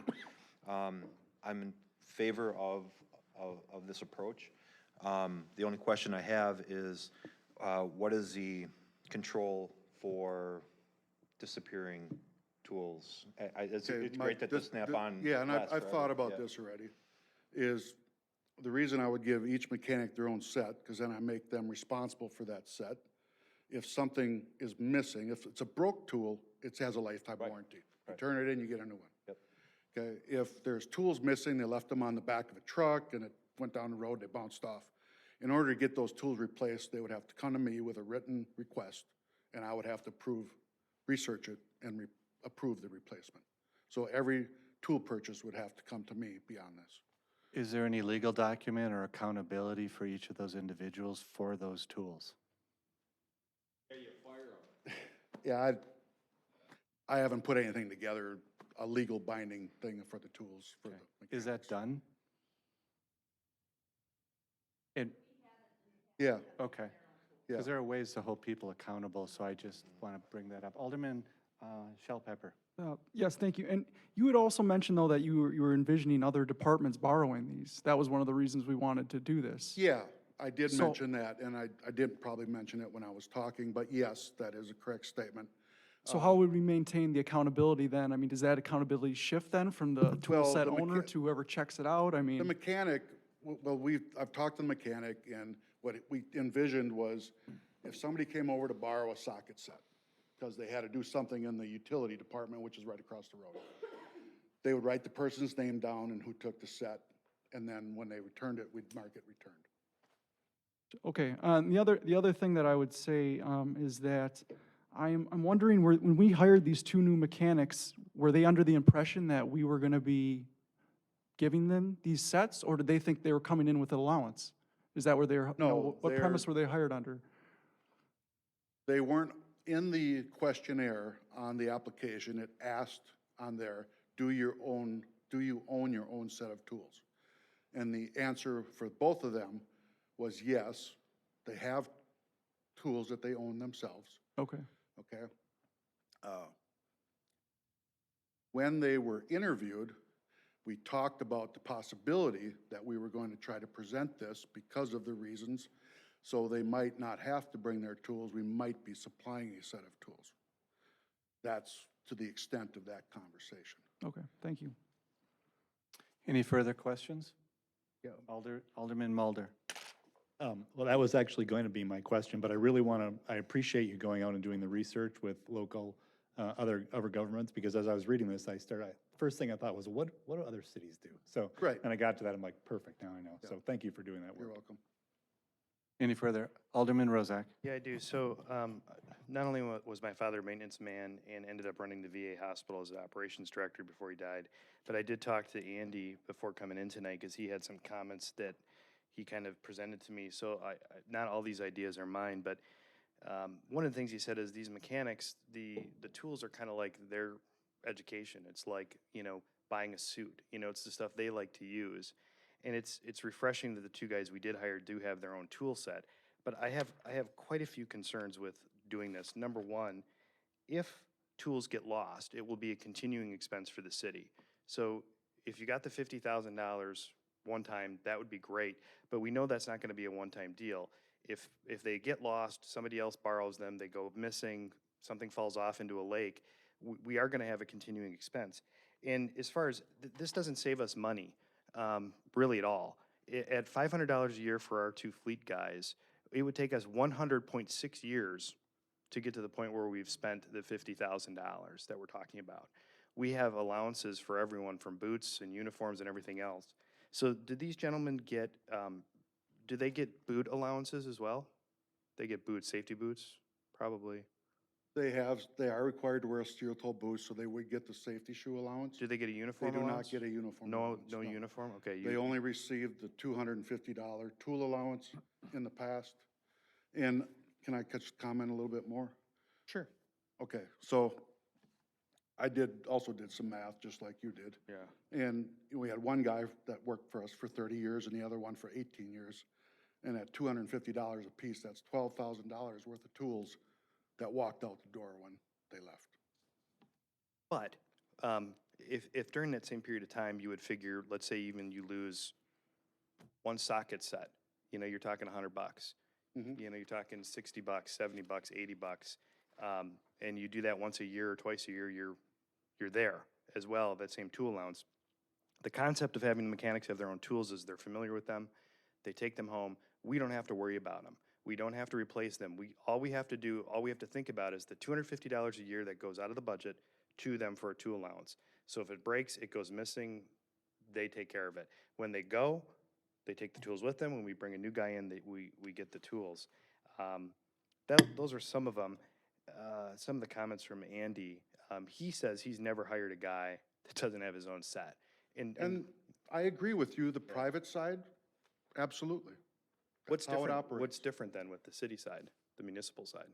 The municipal side is exactly what I talked about, is when the buildings are shut down on the weekends, they don't want employees coming back into the buildings, in and out to get tools. Well, okay, let's throw this out there. So, city clerk forgets her laptop, or she leaves her cell phone in the office. Of course, she can come back, right, and grab her cell phone, or, she leaves her wallet. I don't understand why we would have a problem with employees that we trust coming back and, retrieving a socket set that they forgot they needed to fix the lawnmower. So Joe, I'm usually pretty agreeable to all the utility stuff, but I just, with this one, I just don't think we're making the right decision. The last question I have with you on this one is, we have a $418,000 unrestricted fund balance for fleet. Is that a two-person department? It's a two-person department? Yes, it's a two-person department. What are we saving all that money for? What's the? That money is, the fleet department is more than just two people and a mechanics, it's also equipment. Okay. So we buy equipment through that, so these Gotcha. pieces Okay. of equipment are very expensive. so. Okay. And these fleet guys, they're working on the trucks and whatnot, Car, correct? police vehicles, all of our lawnmowers, weed eaters, you name it, they work on it. Okay. Blade sharpener in there, isn't there? Alderman Kavieski. The other thing you mentioned, and maybe you could provide a little bit more information on, is multiple departments potentially could be utilizing these tools. It's primarily used 95% of the time, I would imagine, by fleet, but on occasion, because of the nature of owning our own utility and having linemen and things of that nature, there's tool sharing requirements associated with that. On a fall weather day, it's 20 below zero, the guys are in the shop, they're not going out in the field to work. We have projects within the shop that they do minor little fix-it stuff. And occasionally, yes, they will go over there and borrow tools that we don't own and I just see it as an issue. Right. Any further discussion? Alderman Spiegelberg. Can you back up to the beginning? Would these guys be opposed to using their own equipment? Well, one mechanic came to us from the private side, and he had a set of tools that he used at the shop where he was at. The other one came to us from Fort Atkinson, where the tools were supplied. He does not have a set of tools. And I don't want anybody thinking, no way did I tell him he was getting any tools. That didn't happen, okay? So, Any further discussion? Alderman Rozak. Yeah, very briefly.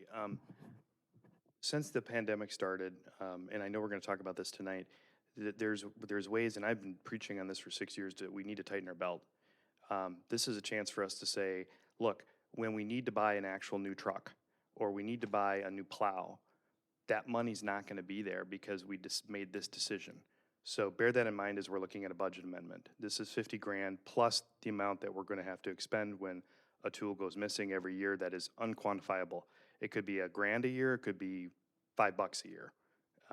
And so just bear that in mind. When we need a new truck, we need a new plow, we're spending money now on something we don't really need to. We want to, but I don't think we really need to at this point. Alderman Ellis. Joe, you know, I rarely oppose you, and I think what you do is a fantastic thing, a fantastic job. We've had a number of conversations. I have to agree with Matt at this time because of where we are, both economically, not knowing what the future really holds, understanding our budgetary needs going forward, having question about our debt situation. I see this as more of a want than a need. I could be wrong, but I just don't see it at this time. Alderman Mulder. Matt, number one, I think you make really good points. And I think a couple sticking points for me is the using of asking our employees to loan their tools to other employees. I don't think is a good policy. We wouldn't ask someone to give their cell phone up or something else on a regular basis, almost as a job requirement. So I think regardless of how this vote goes down, if we vote this down, we should find some way to move around that. I think $250 a year. You said $100 for a socket set. That probably buys one 9/16 socket from Snap-on. So I think that's probably low. I saw 1,000 in there. I would consider in the future looking at a $500, doubling that, just if we vote this down, because I don't think that's a reasonable amount in today's, for the quality of the tools they need to have for the job they're doing. No problem. Alderman Kavieski. I'd like to look at amending this and instead of 2 sets, do 1 set, because then you have a communal set that multiple departments have access to. Gives you the time to put together the check-in, check-out, enforcement, how that kind of plays out. And it takes care of the current situation. It does put us in a better financial position. So I'd like to amend this from the $50,789 to $25,394.80, which would provide 1 full set of Snap-on lifelong warranty tools, establish a program benefit, and then I'm going to get a better price in bulk, I would imagine, in a larger purchase than in 1 socket. And if it pans out and you come back next year with a good program and a need as opposed to the want, and we're financially in a better and different situation overall with what we got going on. I'd like to offer, if someone could offer a motion to the original budget amendment, and then we can address any amendment. I just did that motion. Okay. And I'm gonna second that. Any further discussion? Call roll. Alderman Mulder. Nay. Alderman Shellpepper. Nay. Alderman Kavieski. Aye. Alderman Rozak. Nay. Alderman Zaffel. Nay. Alderman Ellis. Aye. Alderman Spiegelberg. Aye. Vote fails. No, 4-3, it did not pass. 4-3. Did not pass. Right, we're missing an alderman. Thank you, Joe, for your time. Okay. Thank you. Nope, that was just the amendment. The That was the amendment, amendment, let's right. now ask for the motion. Come on back. Yeah. We'll go through the formality. Let's move forward on the motion, please. Call roll. There It's been was- moved. There was not a motion for this. Make a motion to To approve it as it is. approve as is. Second. Any discussion? Call roll. Alderman Mulder. Nay. Alderman Shell Pepper. Nay. Alderman Kavieski. Nay. Alderman Rozak. Nay. Alderman Zaffel. Aye. Alderman Ellis. Nay. Alderman Spiegelberg. Nay. Did not Thank you. pass. Thank you for your time. Let's move on to 8E. Consider act on Resolution 20-R2872, approving the grant application for the Golf Course Creek. Kevin Freeber, Operations Manager of Wastewater, thank you. First, I think I got to give you guys a little bit of background on the Oconomowoc Watershed Project program for the new alderman. So the city was granted the authority from the Wisconsin Department of Natural Resources to do an adaptive management program. And the reason why we're doing an adaptive management program is we're in what's called the total maximum daily load for the Rock River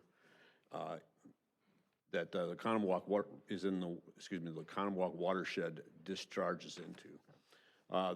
That limit is set by the DNR and the EPA as far as the total maximum load for phosphorus and sediment that can be put into the Rock River. So the decision was made, instead of doing bricks and mortar at the treatment plant, that we would do work in the Oconomowoc watershed to decrease the amount of phosphorus and sediment coming into the Rock River. The Golf Course Creek is one of those watershed projects that we found that would be of good benefit to not only Lac La Belle, but also downstream to the Rock River when it leaves the Oconomowoc River. This will be a group project between Lac La Belle, the Village Lac La Belle, the Prestwick Golf Course, the Lac La Belle, and also the Lac La Belle Management District in the city of Oconomowoc, or the OWPP. This grant would be for a maximum of $225,000. Our funds would be $25,000 a matching set with the other four partners. The reason why I'm asking for it now, the application part of it now, is because this money has to be budgeted for in 2021, and we have to have approval from you folks to do the grant that is in this year. Do you have a motion? I'll move to approve it, but I do have some questions. Any second? If I can speak to the motion. Second. And then open for discussion. Alderman Rozak. Yeah, so sorry that I've got a bunch of questions tonight on these things, but what about future years after this one is done? Is there going to be an ongoing project there at this river? No, once this project is completed, the grant will be paid off, and that'll be in for this part of this project. And where's the total of 28 grand coming from? Is that coming from wastewater? Well, it'll come from the OWPP budget, the watershed budget. Okay. Do we need to do this project with them to keep our phosphorus numbers where they're at? Aren't our phosphorus numbers good? Our wastewater phosphorus numbers are going to be within limits.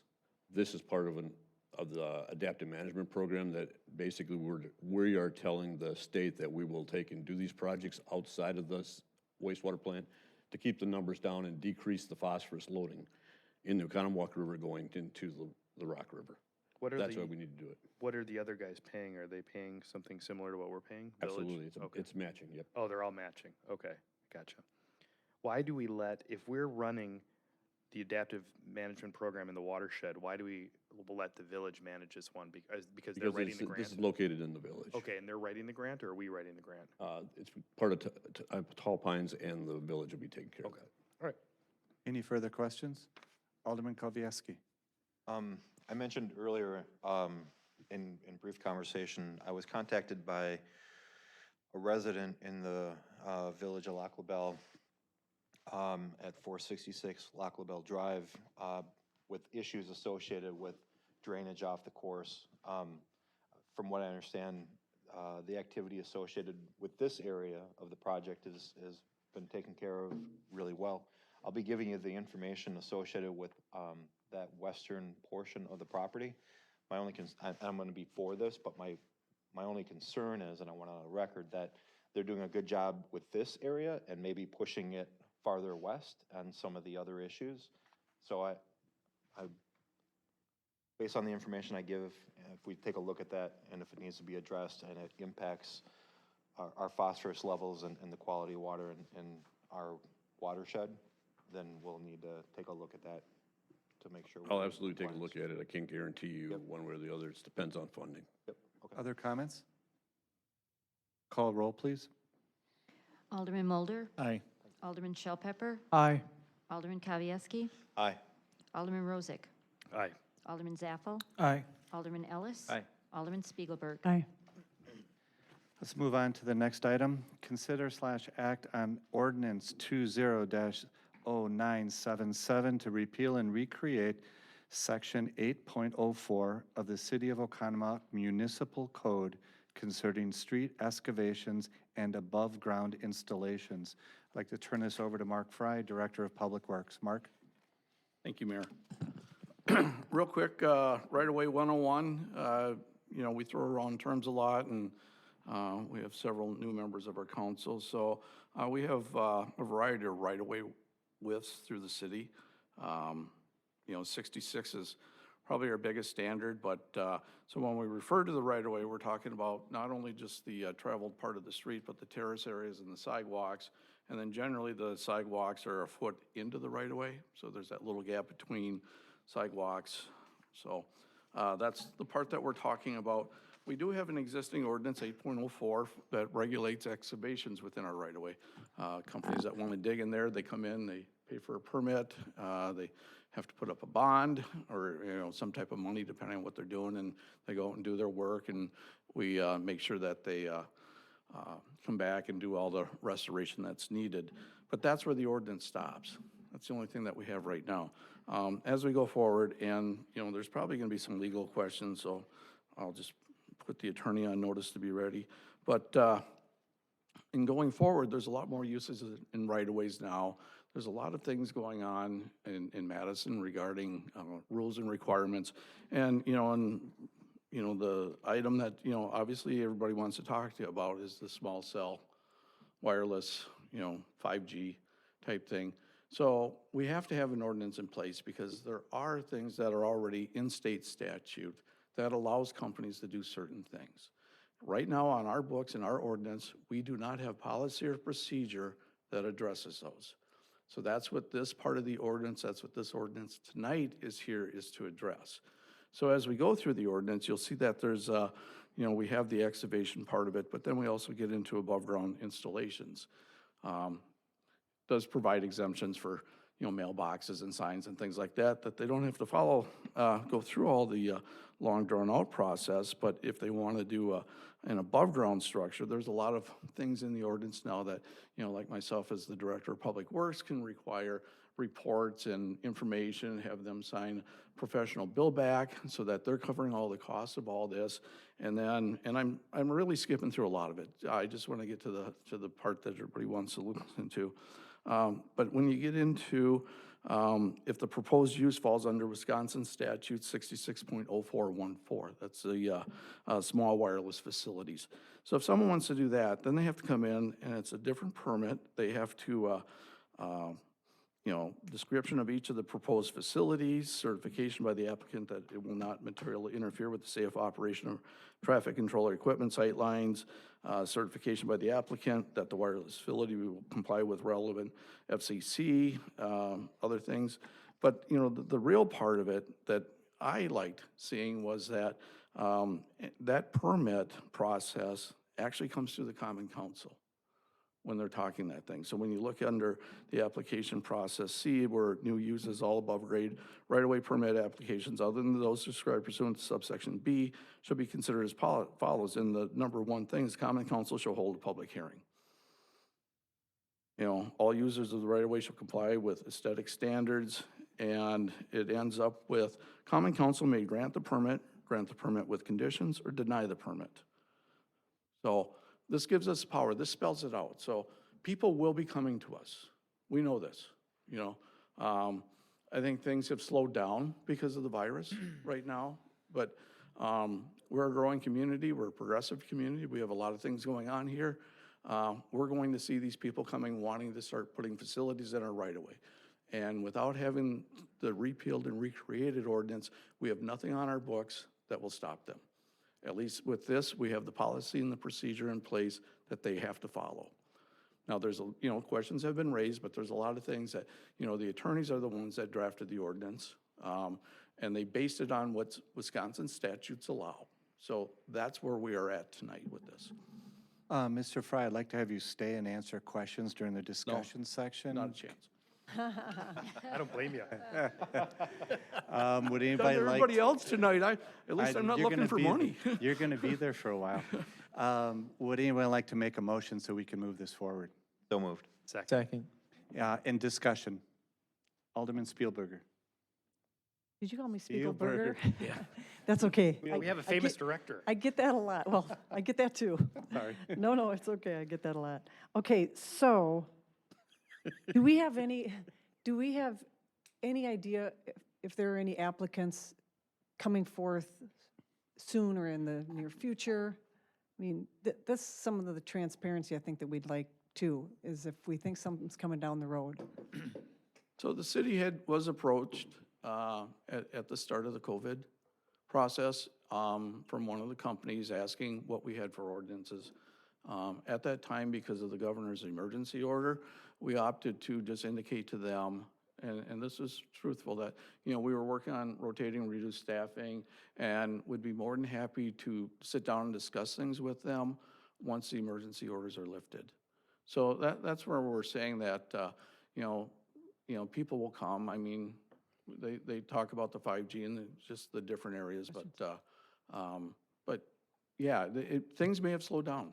Okay. I can't say that, but they will be here. And do you really believe that this will, you know, I'm just looking for some assurance here, that this will really give us more power when these applicants come to us? Sure, you're going to take the easy ones. No. Yes. No, as it sits right now, without this ordinance, we have no control, Right. period. Okay, With this ordinance, something. we have as much control as we can possibly have, including there are provisions in here that if at some point in time it is demonstrated that there can be negative health effects, which we don't know right now, that we would have the ability as a common council on each individual permit that is applied for to say no. But right now, if you don't do this, you got zero. right. Period. So I urge Okay. you to approve this. I get it. Okay. But when you say down the road, Yeah. how are we proving that? We're Well, supposed to there's be, nothing right now. well, we're supposed to be complying with FCC regulations, and they haven't updated their frequencies since 2015, and those were based on the 1990s, and some of these council we'll members have were to in grade de- school at that time. It's We'll a have to long time deal ago. with it in the context of an application. We don't have an application right now. When an application comes in, Yes, you will have a public hearing, and you will be able to make a determination on the basis of that application. All I can tell you is, if you want to have any control, pass this ordinance. If you don't, don't. okay. And question for you on the state legislation. Is it true, like with the monopoles, we have no say in the aesthetics, but with these, we would? No. No?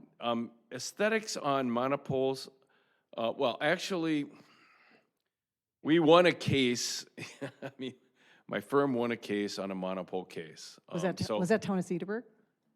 Yes. Oh. Yeah, that was- So that was my firm, Every single one has to be dealt with on its individual basis, and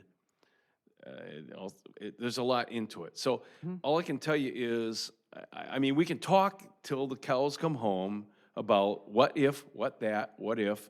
If you don't pass this, you're not in the business. So I urge understand. I you just want some to pass it. clarification, Stan. Thank you. There you go. Any further?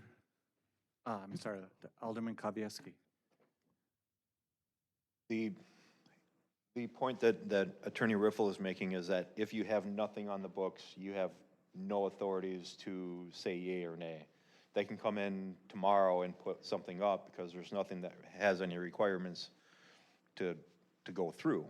So there's a lot to come up. I think US Cellular had made some announcements earlier this year that we found out about in the paper. So that could be one of the potential candidates that would be looking at this. It is definitely going to be across multiple carriers, and we need something in place sooner than later, and I'll be supporting this for that reason. Thank you. Alderman Rozak.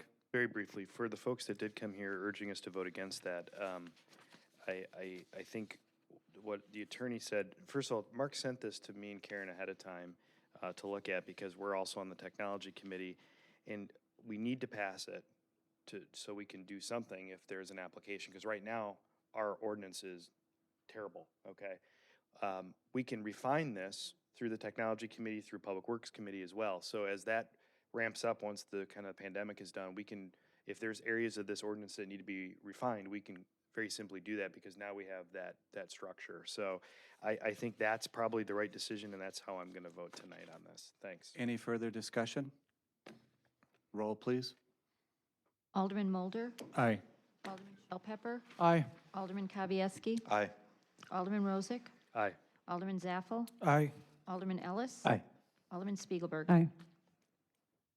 Thank you. Move on to consideration and act on inspection services contract between the City of Oconomowoc and Wisconsin Building and Inspections LLP. Mark, can you give us a brief overview? Brief? Yes, I can, sir. Thank you.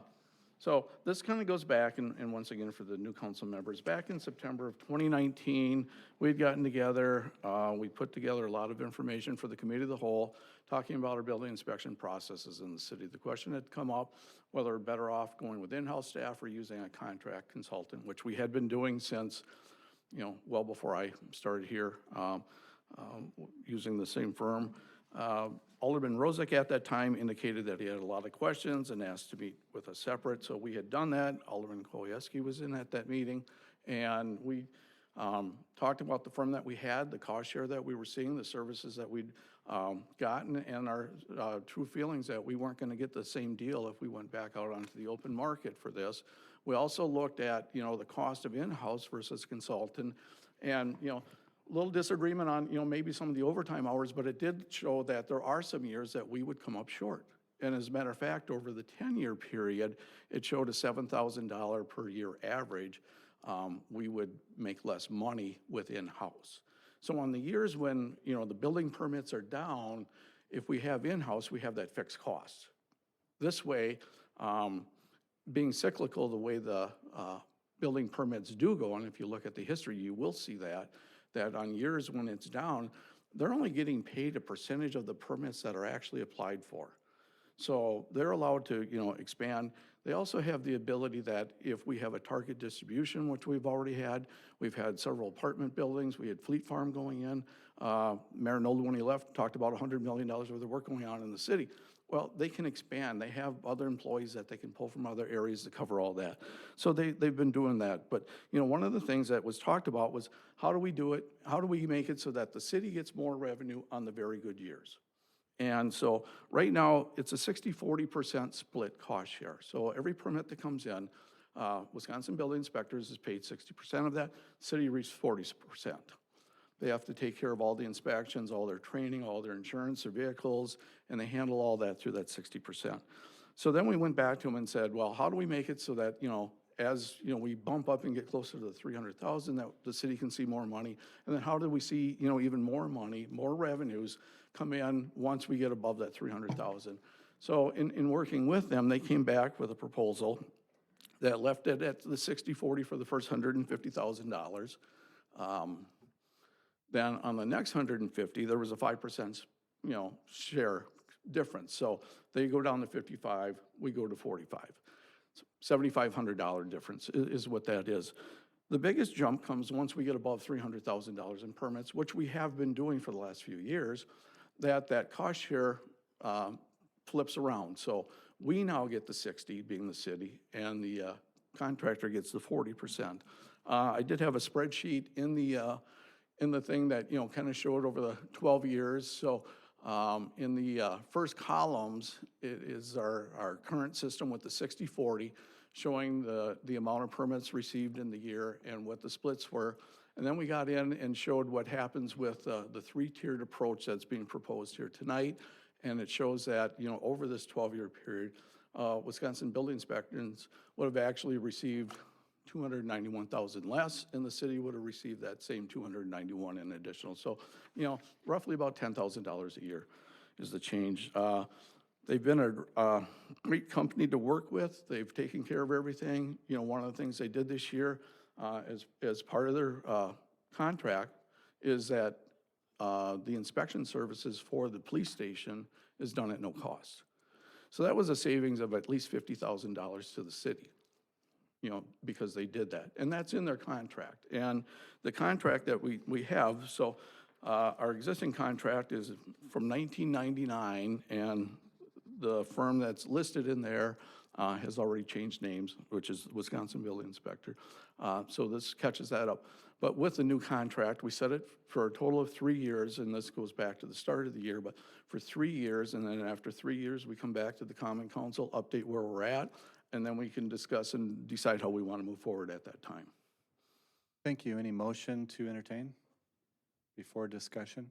I'll move to approve the amended contract for inspection services. Second. Any discussion? Alderman Mulder? So I'm going to support this, and I think I like the ability to flex up and down. And as in our email exchange, I pointed out the last 4 years it's been averaging, Wisconsin Building Inspection's been averaging 260. Under the new proposed adjustment, they're averaging 260. I think if the pandemic hadn't come along, we would see that rate continue. And so then in 3 years, we'd be looking back over 7 years, seeing that, we've got between $250,000 and $300,000 to play with, in my mind, because that's what we're paying someone to service us. So I'm in support of it now, mainly because of the pandemic. We're going to see those numbers go down.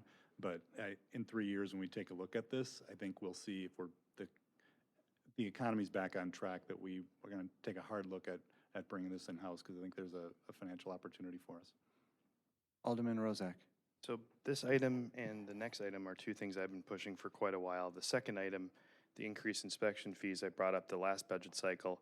Can we stay focused on the first one? Sure. No, I will. Please. Yeah, absolutely. I'll talk about that one next. This has actually been something that I've been asking and I think, Mark, you did a great job in the negotiations and the contract drafting. I do have some very minor amendments to it. But this is something I've actually been asking for our city staff to look into since September of 2017. I pulled my old budget book, which I keep all these, by the way, because you never know when something's going to be popping up. And there was, I'm glad we got to where we got. But Matt, I like your position that maybe we continue to look at bringing this in-house. With increased inspection fees, this is something that we should continue to look at. But one of the objects was to protect us in down years, but in the good years, bring a little bit more cash into the city. So I appreciate what you've done. I'm glad you brought up the old contract. I think this should be instructive to us as a council, that, we need to keep our eyes open on some things. When we finally got that contract a year and a half ago, it was stale, it was old, it was with another company. There was, in effect, no contract. We did the same thing with our city engineer services, and this is the right thing to do, and I'm glad that it's finally come to fruition after several years of work. Any further discussion? Oh, no, but I do need to make 2 amendments to it. Go ahead. Very briefly, and I'll make it as two amendments. First, whereas clause, whereas the city is desirous of hiring, and it says an individual, I think we're desirous of hiring the contractor because we defined them above. So strike out an individual to the contractor. And then item H, we should add a number 7, which would be that the contractor shall also provide all workers' compensation or other benefits required by law. So those are the two amendments I would make to the proposed contract. I second that.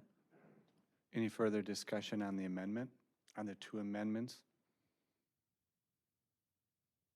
Let's handle the amendments first. Can we bundle those into one amendment, or do you want them No, separate? it's one. One is fine. Yep. Okay, just make sure. Okay, as one amendment, two parts. Call for roll, please. Alderman Mulder? Aye.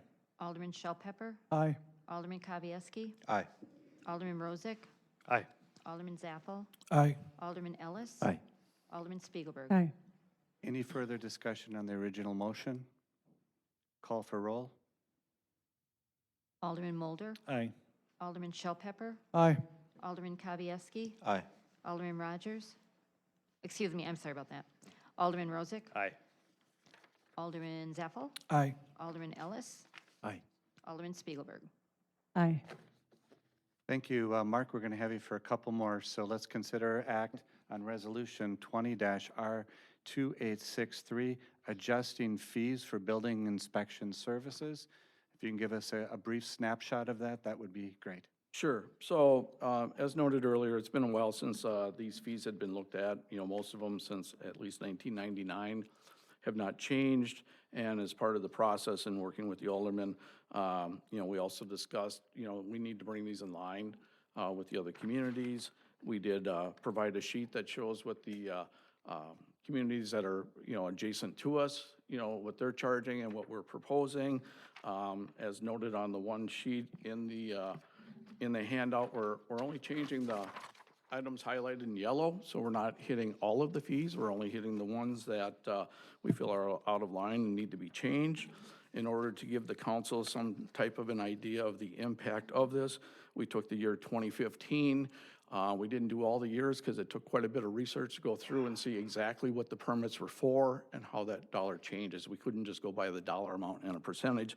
So we went through every one of the permits and determined that if these fees were in place in 2015, we would have seen an additional $62,000 in permit fees. And then when we take that number and we adjusted the 2015 from the 318,000 that it actually was up to the 380 that it would have been under these, and then we applied the new cost share, it showed that the city would gain an extra $37,000 in that year with that.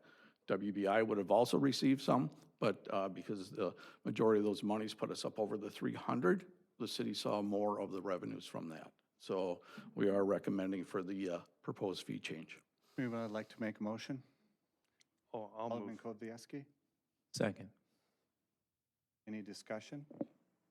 Alderman Kavieski? I like what we're doing here. It's fair, it's equitable, and it's transparent. And it brings everything current. That's all what we should be doing as a body. Fair, equitable, transparent. Great job, Matt. Great job. Mark, I look forward to finding more of these opportunities. Alderman's wages are our next thing. Second that. I'm sorry, you have to leave. Alderman Shellpepper. Yeah, I guess I'm concerned how this impacts housing affordability in general. I know these aren't, you know, significantly large fees, but do we have any idea how much this is going to impact the average, you know, individual who pulls out these permits each year? How much money it's going to add to their budget that they're going to have to, you know, pay? So, you know, when you start looking at the individual permits, you know, you get siding, roofing, decks. Now, those numbers are doubling, but we're talking $25, $40 now. They're going to go up to the 50, 80, and 100.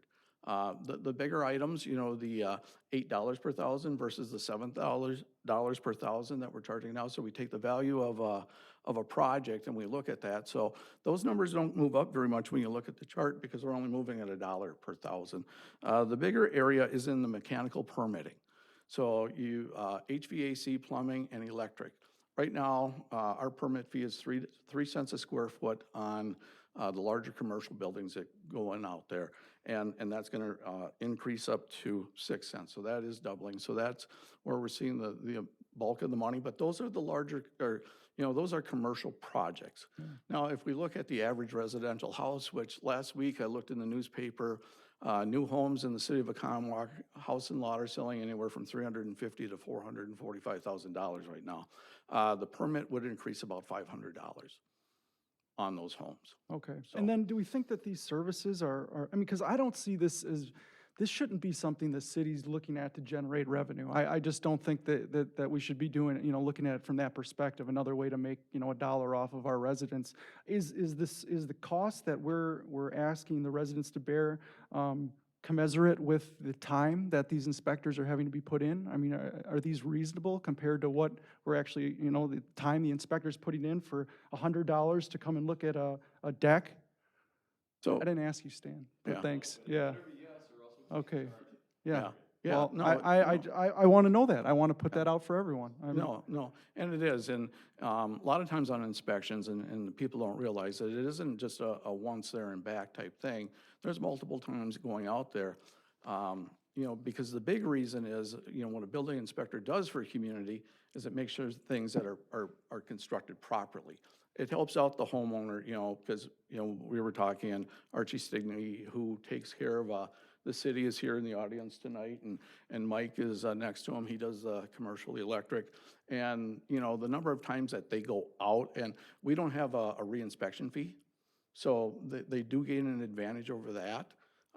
But there's numerous times, but they're out there to make sure things are done right. Contractors are doing what they need to be doing that they're charging the residents for. So there are multiple trips on a lot of these, so these fees are in line with that. Alderman Kavieski? I'll go back to fair, equitable, and transparent. And I appreciate the information that you gave in regards to the Village of Summit, the Village of Heartland, the City of Delafield, the Town of Oconomowoc, and the City of Watertown.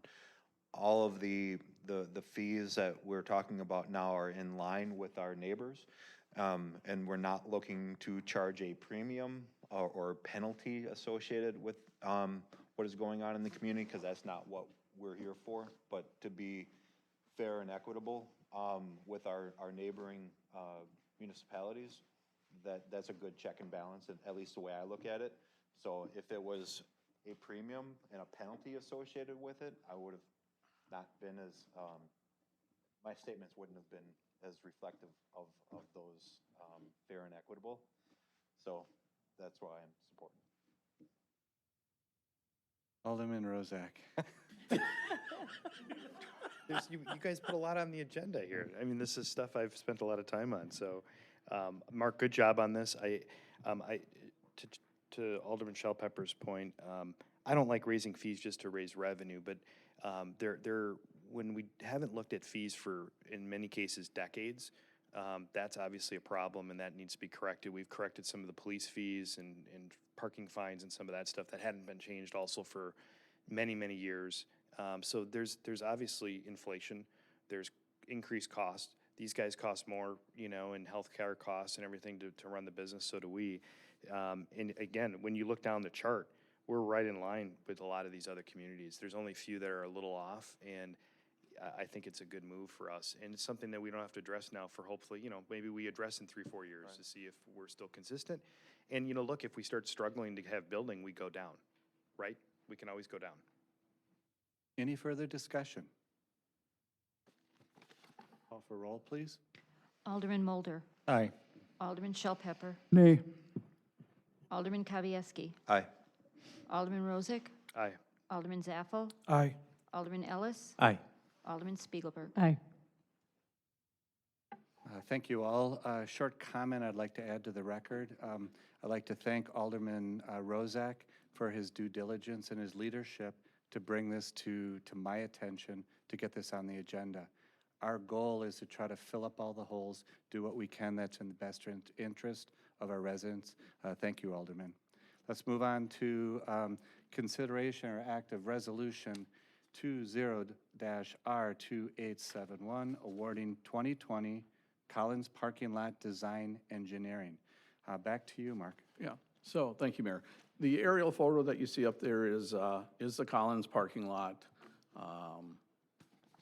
Pretty much in the backside of the buildings. Here's the post office, here's the train depot, City Hall, just to give you an idea of the layout. So back in March of this year, it was decided to move forward with the reconstruction of the parking lot, and following our professional engineering procedures, we did an RFP, had 8 people respond to it. We did a technical review of it, was myself and the Assistant Director of Public Works, Dave Stoizer, did a technical review, and 4 of the firms received at least 80 points, which is the minimum number in order to get your cost envelopes looked at.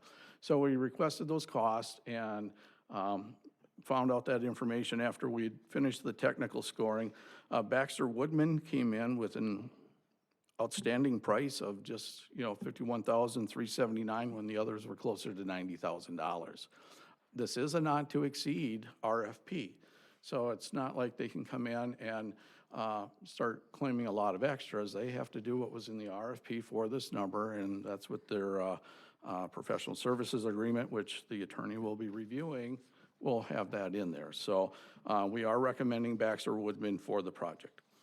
And Mark, if you could please stay for the discussion section, please. Do I have a motion, please?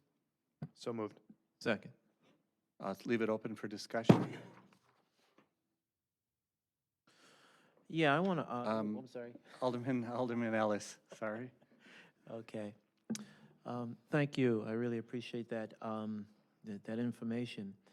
I think going forward, I'm absolutely in favor of redoing that whole parking lot. But I think we have to look for the future. I think we have to begin the process of putting something together that at the end of the day will benefit the businesses as well as the residents in this area. We have pushed around for many years now the parking situation which we have here in Oconomowoc, and to put it plainly, it stinks. And I believe there is a solution to that, and there's one that I've thought about a long time. I shared it with the mayor. I've also shared it with a few others, and I'd like to just entertain it. I'd begin as a talking point. I'm not asking for anyone at this point in time to make any resolutions or anything along those lines, but I just want to plant that seed at this point, and that is a parking structure. I believe right in the back there needs to be a parking structure. I think that at this point, what I'd like to do is I'd like to put maybe some what's the word I'm looking for? To begin the process of developing some sort of a structure back there, so in the later years we can begin to go up instead of moving out. Okay, thank you. Yeah, Alderman Spiegelberg. I know we've gone round and round about this, but doing something other than the full reconstruct has always gotten shot down. I just don't think it's a good idea to do a deck or do anything additional. We've pushed this off long enough, and the citizens and the business owners are scratching their heads as to why. I think any other option for this lot would not be cost effective, and in these times that we're in right now, not be fiscally wise. So I think we need to vote to move forward with this. I Just a wholeheartedly agree. second, Alderman Kavieski. I'm sorry, I'm just going in. No, you're right. So I've also been a supporter of doing a parking deck there. We haven't had a true cost associated with what a deck would look like, a single or double. We do know that during, I'll consider it normal economic times where we are an event-driven downtown, parking becomes an issue on the weekends and during those events. We had provided staff with direction as a council to find additional parking opportunities. This is central to that. What we're talking about here is the engineering associated with the reconstruct and the retaining walls, correct? Correct. So what I've been told is that we really need, in order to get those accurate numbers and the viability of doing a deck, is to have engineering look at what kind of pilings are required to support that kind of structure. Now would be the time to evaluate that. I wouldn't think that that would delay the reconstruct. So here's where I'm going with it, because we wouldn't look to do the deck this year, but if there's a way to do that reconstruct with the infrastructure associated with that to do a deck later on. May I respond, or? Let's go ahead. You're looking at a different engineering skill set when you start talking the structure and pilings. Baxter Woodman's is a civil engineering firm. There are firms out there that specialize in parking structures. If that's the route that, you know, the council wanted to take, we would have to then do an RFP to hire one of those firms to come in and do that work. I don't know what the cost is on that. I had not researched that, but that would, in a sense, delay, because you'd be looking to say, let's do this RFP, which takes, you know, a couple weeks to advertise, go through the common council process. You know, you're usually a month and a half, 2 months out from that. Right now, our schedule is to have that parking lot reconstructed yet this year. You would definitely push that into next year. And the surface there is in very poor condition, and you know, it was in bad condition when we started looking at this. Our delays haven't helped, but it was in bad condition before it started. So the delays didn't make it a bad one, it just made it a little worse. So any delay will push that project out. Alderman Mulder. The first thing my daughter's friend, who's 15, said when she learned I was running for alderman is she said, "When are you going to fix that parking lot back there?" So this is on everybody's mind. So you can be a rock star now. Yeah, right. I know, I chalked that one out. So this is going outside the scope of what we're voting on tonight, but I think that, and there was, you'd written in this that there had been a study on the Collins Street reconstruct as well. And the initial proposal that I'm remembering, I don't have great details about putting just a single deck on top. The increase in parking stalls was not dramatic. I think it's 25, 30%, something like that. It wasn't near a doubling like you might, anyway, my numbers are bad. My thought being is if we looked at Collins Street as, I mean, right now it's a 2-block street that is kind of treacherous. Actually trying to parallel park on there on a Friday night when fish fry is going on is near impossible. If we turn that potentially into a one-way going east, or if we came up with ways to get some diagonal parking in there, I think we could add a lot of additional stalls, like 2.5 times what a parallel parking is, I think, and potentially solve the problem. Another step towards solving the problem, but it seems like doing that all at once, or doing that as a secondary step after we do the reconstruct on the parking lot. If we start considering that as one project, we might find that there's more spots available than doing either separately. So something. Alderman Ellis. Karen, I wholeheartedly agree with you to the extent that at this time, because of where we are in this pandemic and things, and not understanding the economies of things, I don't think we should just go ahead and throw up a 3-story deck today. However, we need to look at our future. We need to look at what's going to happen once this is over and we get back. We have, like you said, we're beating a dead horse, but we're always going over the same thing. And I think it's time that we begin to look at what we can do about going up instead of going out. How much more property can we take? How much more blacktop are we going to go ahead and put down, when the answer is an obvious one, at least to me, and that is, instead of going out and taking somebody else's property or looking at somebody else's green space, we need to just go up. Now, granted, at the end, maybe one more level is not going to double the amount of spaces that there are. Maybe it'll be a 40 or a 50 or 60% more than what it is currently now. But what did we do? What we did was we increased the visibility of our businesses so that people are much closer to where they ultimately want to be. There were many a times, when I would want to come in, go to the German market, go to places, and I'd turn around and go home. I might as well have walked from my house because I could find no place to park. So now what I'm doing here is I'm suggesting that we try and fix that by putting in some sort of a structure that's going to give us the ability to house those cars, to bring that population in, that at the end of the day, we'll turn around and go home because they can't get that parking, that premium parking spot right next to where they want to be. Alderman Rozak? Yeah, Karen well said with regard to the economic issues we're facing.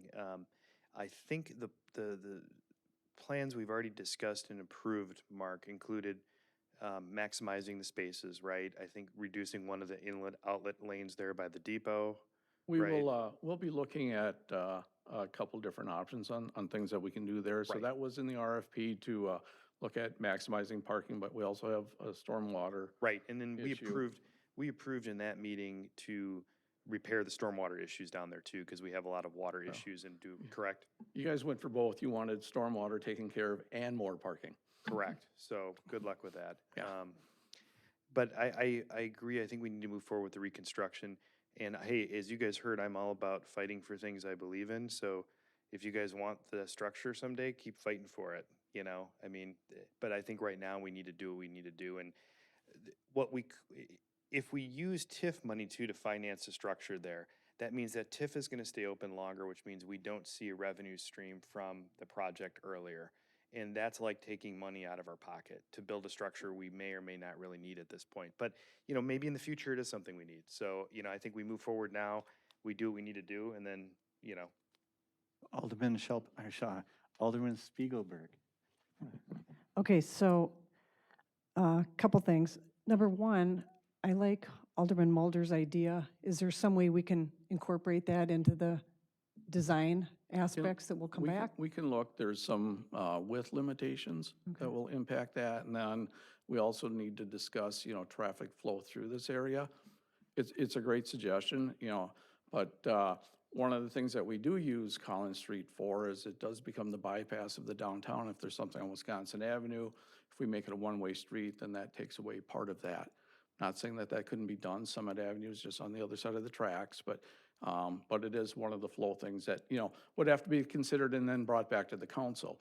The reconstruction of Collins Street is designed, we designed it to pretty much go back where it's at. We had to design it to figure out how to do the proper drainage on the street so that we would know the elevation that's needed for the retaining wall along the south side of that. So that's, you know, where we have that design. By the fact that we're maximizing the width, we would have options available to us. Okay, and then real quick, I keep hearing from those that are wanting the deck or some other structure that this is about, that we're event-driven, this is about weekends and events. So then what happens during the week? The rest of the structure sits empty, and guess what? No, We pay no. we pay a lot of costs then through the city to maintain it, to shovel it and maintain it and resurface it and whatever other costs are involved with that. And I'm just not going down that path. I'd like to stay focused on the resolution in front of us, so if we can focus on that, that would be great. Alderman Ellis? I appreciate that, Karen, and this is a conversation you and I can have at some other time. But I just want you guys to realize that what we're doing here is for the future. It's not for tomorrow. It has nothing to do with the week. It has nothing to do with one day. It has to do with the future.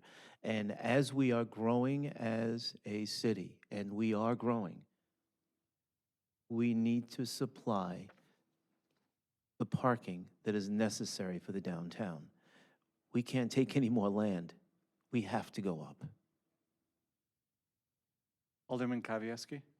So the question I have as it pertains to this, because it's engineering, and I was told that we can't really evaluate any of these options that we've discussed here without some engineering behind it.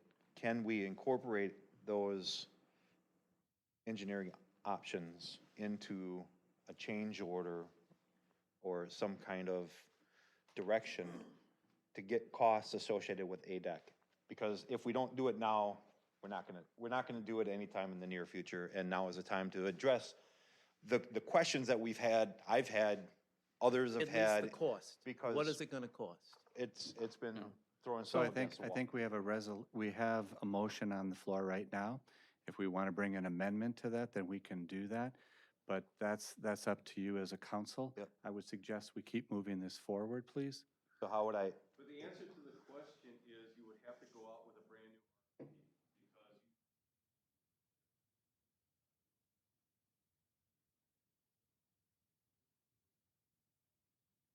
because consultant that would have.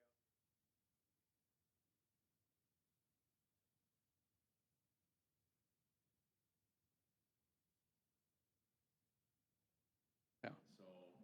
I do not throw believe this they all are. out, Start over if you want to include the RFP.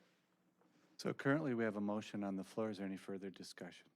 I just have a question in terms of. Alderman Shellpepper. Thank you, Mayor. I have a question in terms of the life term of this project. So say we go ahead with this motion, we do what was planned at the committee of the whole in terms of water and adding parking. I mean, how long, what's the lifespan of this? What are we looking at? It was 1983 when it was done last, so. 20, 30 years? We've gotten our money out of it, so, you're looking at 30 years. Right, so I mean, this is really this is not a permanent solution, but a very long-term solution. There won't be really any going back from here if we do You this. know, obviously you could look at half the life, 15 years down the road to look at something, but it'll take a while. Thank you. That was it. Any further discussion? Call for vote. Okay. Roll. Alderman Mulder, Oh, yeah, okay. Aye. Alderman Shellpepper, Aye. Alderman Kavieski, Aye. Alderman Rozak, Aye. Alderman Zaffel, Aye. Alderman Ellis, Nay. Alderman Spiegelberg. Aye. Thank you. Let's move on. Thank you very much, Mark, for all your help and your preparation. Very much appreciated. We'd like to move on to consider act on resolution 20-R2873, approving the appointment of the official city newspaper for the 2020 to 2021 season. I'd like to turn this over to our clerk, Diane Conan. Thank you, Mayor. Each year, or by statute, the city is required to go out for bid for a newspaper, our official city newspaper, if we have newspapers available to us, and we do. So I had put the request for proposals out, and I received 2 from Lake Country Now and the Enterprise. I've put a revised memo at your stations as well as a resolution. The bid was opened today, and based on the numbers given by each of the 2 bidders, I am recommending that the city appoint Lake Country Now as the official newspaper for the 2021 term. If you have any questions, I will, one of the things that's been asked in the past, any additional questions to this, the circulation for Lake Country Now is $38,300 for their Wednesday subscription and $4,121 for their Sunday subscription. The Enterprise has an Oconomowoc circulation of $2,884. The difference in cost is not huge. However, it's an unknown how many times we need to put a legal publication in the paper or a display ad. And so the money does add up over time. Approximately, we spent $1,900 in 2019. I'm anticipating potentially $2,500 in 2020. That all, of course, there's variables there, but we have 4 big elections, and so there's a lot of election notices. Each line costs money, and so we try and do our best to trim down every single legal notice, because over time, we have saved thousands and thousands of dollars when we started this a long time ago to trim them down. So although we're not spending as much as we used to, like I said, each line does cost something. Any questions? very briefly, you said they were pretty much the same. How many times do we use a second insert? Because the enterprise, while they're really close for the first insert line, when you get to the second insert, it gets much cheaper. Right. The second insert is probably used, we'll just use, say, out of 100 times we put in a publication, a second insert might be 20. Bless you. So, I mean, my position on this over the years has been Economowoc Enterprise reporters show up here, they report on the news, it's called the Economowoc Enterprise, and even though there's a small cost differential, which actually with the second insert may or may not really be what it is, I'm going to move that we approve the Economowoc Enterprise as the official city newspaper for the city of Economowoc for the next year. Second. Any discussion? Call roll. Alderman Mulder. Aye. Alderman Shell Pepper. Aye. Alderman Kavieski. Aye. Alderman Rozak. Aye. Alderman Zaffel. Aye. Alderman Ellis. Aye. Alderman Spiegelberg. Aye. Moving on to mayoral appointments that require council confirmation. I would like to propose and bring forth Mr. Chad Vandezandy for a citizen member for the Plan Commission. You have the information in your packets.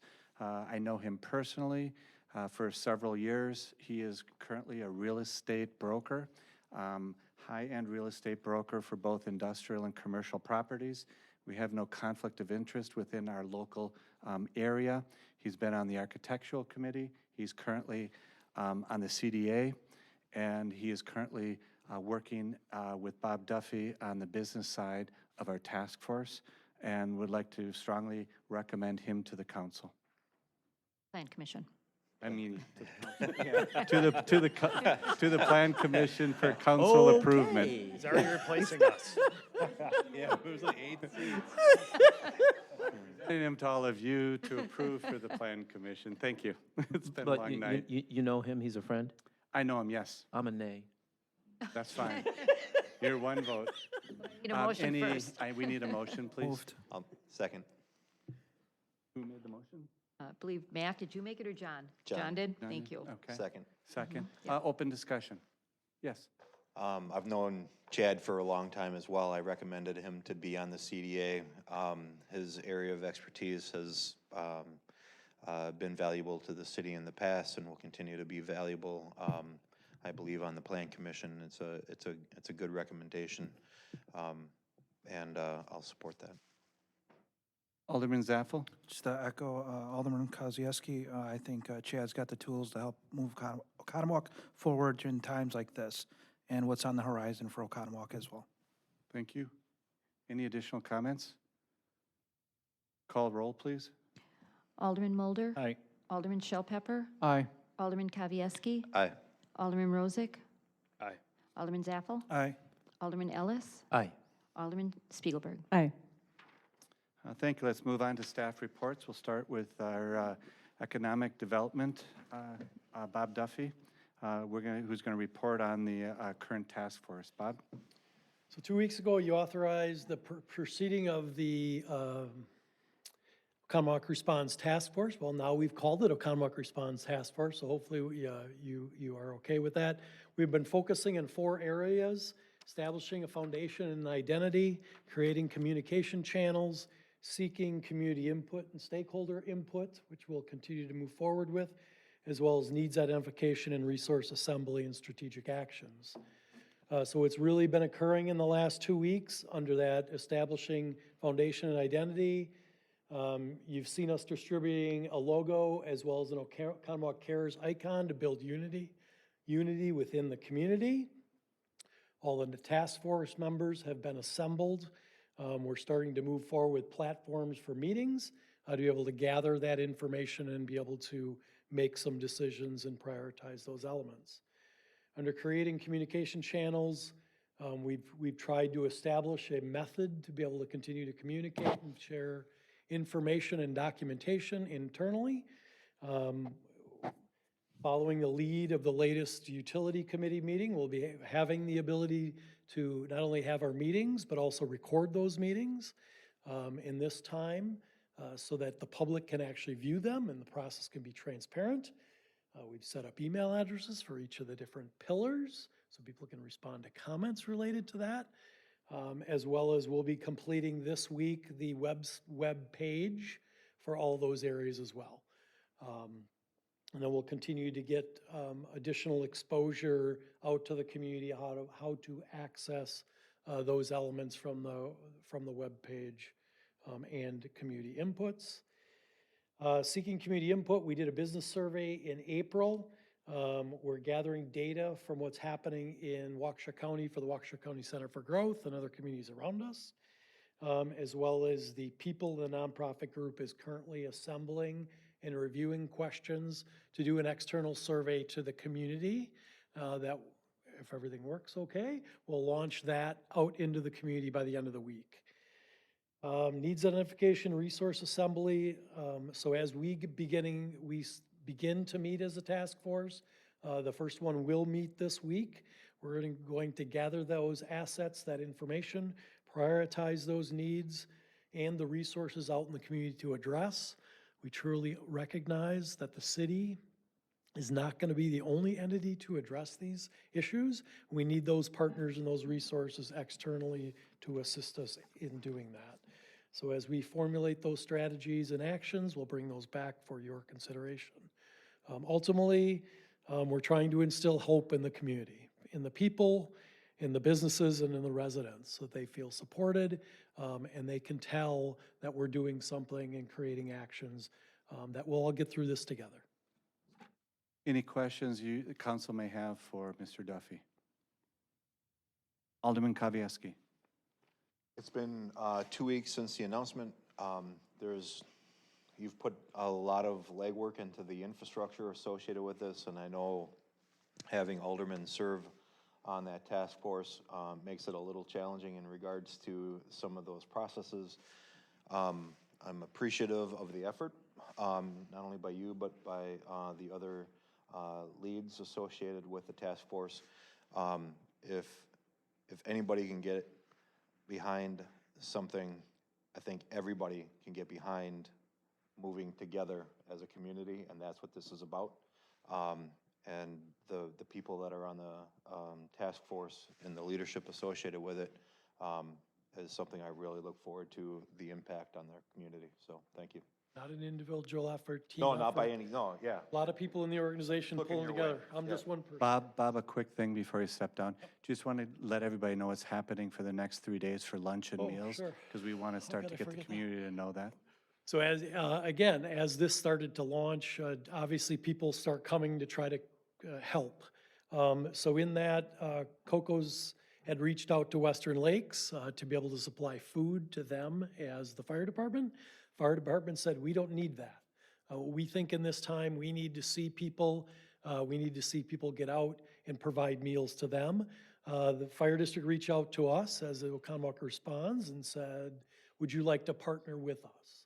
So Wednesday, Thursday, and Friday, 11 to 3 p.m., Coco's will be out there grilling, and Western Lakes and volunteers, and you're all welcome to volunteer, handing out meals to the community. We'll be handing out our little Oconomowoc Cares heart, with a heart in it to show unity throughout the 11 to 3. process and really continue to gain support throughout the community. And again, people are pulling together. Also, There as well. just as a Alderman heads up Zappel, to the aldermen, I've asked Bob to keep you as informed as possible, that you can share this with people. The hardest thing, we can create a lot of good things for our community, but if they don't know, they're not going to be successful. So if you can help Bob in any manner that you can to ethically promote these different events, you'll be receiving a lot of things in the next few weeks from Bob.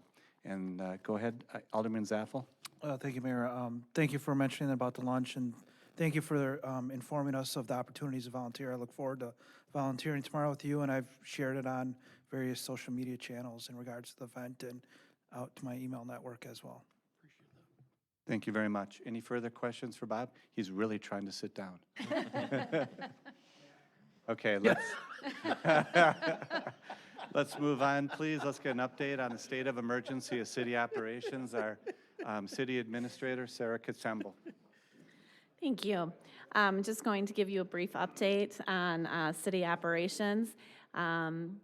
Just a quick update on the stats of the COVID-19 positive cases in the state and in our local area. More testing is being done, so we're starting to see some more numbers, but it's good that more testing is being done. In Wisconsin right now, we're at about, today's numbers were 8,566 positive cases, and 368 of those are in Waukesha County, and City of Oconomowoc has 13 positive cases with 3 that are active currently. City buildings continue to be closed at this time to public on a daily basis. We're continuing to encourage the public to visit our website for our resources and services that are available online. Parks remain open, and the playgrounds are closed, and recreation programs are continuing to be suspended. But we're, with the recent order from the governor, we're able to offer canoe and kayak rentals, and so staff is working on implementing a plan on that, hopefully not this weekend, but potentially the following weekend. The library started to offer their curbside pickup service, and it's been really well received. All of the slots have been filled, and that is going wonderfully at the library. People have been really happy to have that service. Over the last a couple of weeks, been working with departments to develop guidelines and plans for our departments to continue to offer our essential services while transitioning back, and start talking about what our needs are as departments, and how do we start bringing people back, especially with our crew departments at this time. We're getting into our busier season for infrastructure maintenance and our facility maintenance and things. So our utility crews are now back as of Monday to full schedule. Our parks and DPW crews will be back next week. And then we're continuing to monitor the state's progress on their Badger Bounce Back Plan guidelines for our other staffing rotations to come back. We continue to monitor the legislation and the court actions, so we're keeping our eye on that. Wanted to share with you most recently, we did receive notice from Waukesha County. You may have heard in the news that the state did pass an option for counties and communities to consider deferment of future property tax installments and waive interest and penalty to a later date. The requirement with that is that the county would have had to have approved that first, and then the cities could then take that option. We were notified earlier this week, right, Lori? This week they told us that the county will not be pursuing that option, so that is not something that we will have available to us. And then finally, I just wanted to share that departments have been focusing their time as well on trying to understand the potential financial impacts, and Lori will be talking a little bit more to you about that tonight. Our goal really is to be proactive in monitoring the situation. The financial impacts are kind of a moving target with as the situation is fluid and always changing. And each of our departments are really unique in how they're impacted and what those financial implications are. So really our approach has been twofold. Tonight we first want to share with you a high-level quick analysis of where we're at budget-wise year to date. I think Lori's terming it the budget health check. And I think it's important to have that so we all have a little bit of context about what kind of financial impact we're really facing. We're a lot different than a state government because we have different revenue sources and things. So wanted to do that briefly tonight, and then our plan is to come back to you at the next May meeting on the 19th and give you more more detailed analysis. Excuse me, talking too much today. And do more scenario analysis and detailed projections to look at, and as well as some mitigation strategies. So I guess I'll turn it over to Lori, but I think what you'll be seeing is that we're happy that at this point, it looks like things are very manageable, and, but we'll be digging more into that, and she can give you a little bit more tonight, so I'm going to turn it over to Lori. Before you step down, any quick, brief questions for Sarah? Yeah, Yes, go ahead. So I was under the impression that during our last meeting, we approved the emergency proclamation to expire tonight at 11:59 PM. So I'm wondering where we're sitting in terms of, What was set there was just the authority for approval of the CDAs. no, we were continuing the emergency proclamation that was originally instituted at the end of March. It wasn't just about the CDAs. The CDAs were a piece of it. Yeah, we amended it last time to include the CDA portion. The entire resolution was back in front of the council. We're continuing, so the resolution officially probably does expire tonight, but we're continuing to operate similarly. We're not changing anything with the state, the Safer at Home still in place. We're still continuing as we were. Okay. Okay. Yeah, well, and I just, and then briefly, I would just say, I think there's a lot of families in the area that are wondering about what's happening with the park and rec programs over the summer. And I know I've, had constituents reach out to me about Yeah. that. And it's important that we, Yep. start making plans and putting that out there. Absolutely. Craig and I, we've been in conversation about that. I will tell you that our philosophy in that is that we're holding because we hope to be able to offer them. There's some communities that you're starting to see some cancellations, but a lot of communities are kind of waiting to see what we will have in front of us to be able to offer it. I know that they're looking at ways they can adjust their different programmings. Like if, for example, tennis lessons. If we're able to have 10 people in a group, can we have 9 participants in a class with the instructor and still be able to offer a program? So they're looking at all of the details of the programs and trying to figure out how do we pivot depending on what rules we have in place to be able to offer the most service that we can to our community, because we know everybody really wants to be able to enjoy the services that we provide. So that's our focus. What's the drop dead deadline on figuring that out? We don't have a drop dead deadline. Yeah. Yeah. So we're monitoring, of course, the Safer at Home. We're putting plans into place.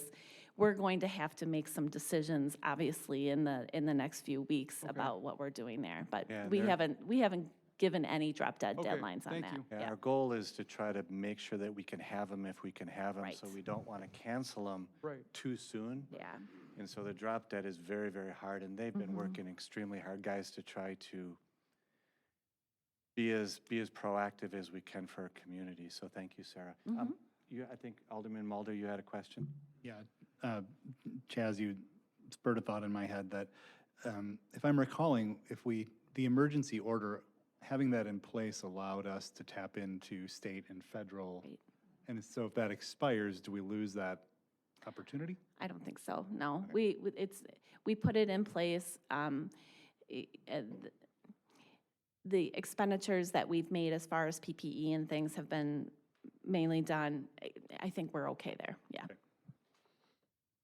I'll double check on that. It's a good point. Thank you. Any other questions? Alderman Kavieski? We had a citizen comment earlier regarding the Memorial Day Parade. As you're evaluating staffing and Park and Rec and how that comes together, I'd like to echo that, and I've made some comments earlier. I think confirming that we will work with the VFW and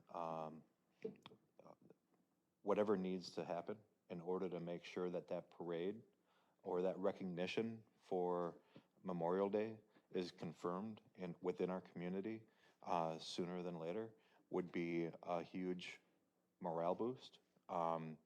It is a time of uncertainty which breeds fear, and anytime we can inject certainty, it combats that. And the recognition of our fallen and the Memorial Day celebration associated with that is going to need our support as a council member. I wholeheartedly support whatever we need to do to make sure that happens. Yeah, and as we've had conversations with, we checked we had an inquiry on that.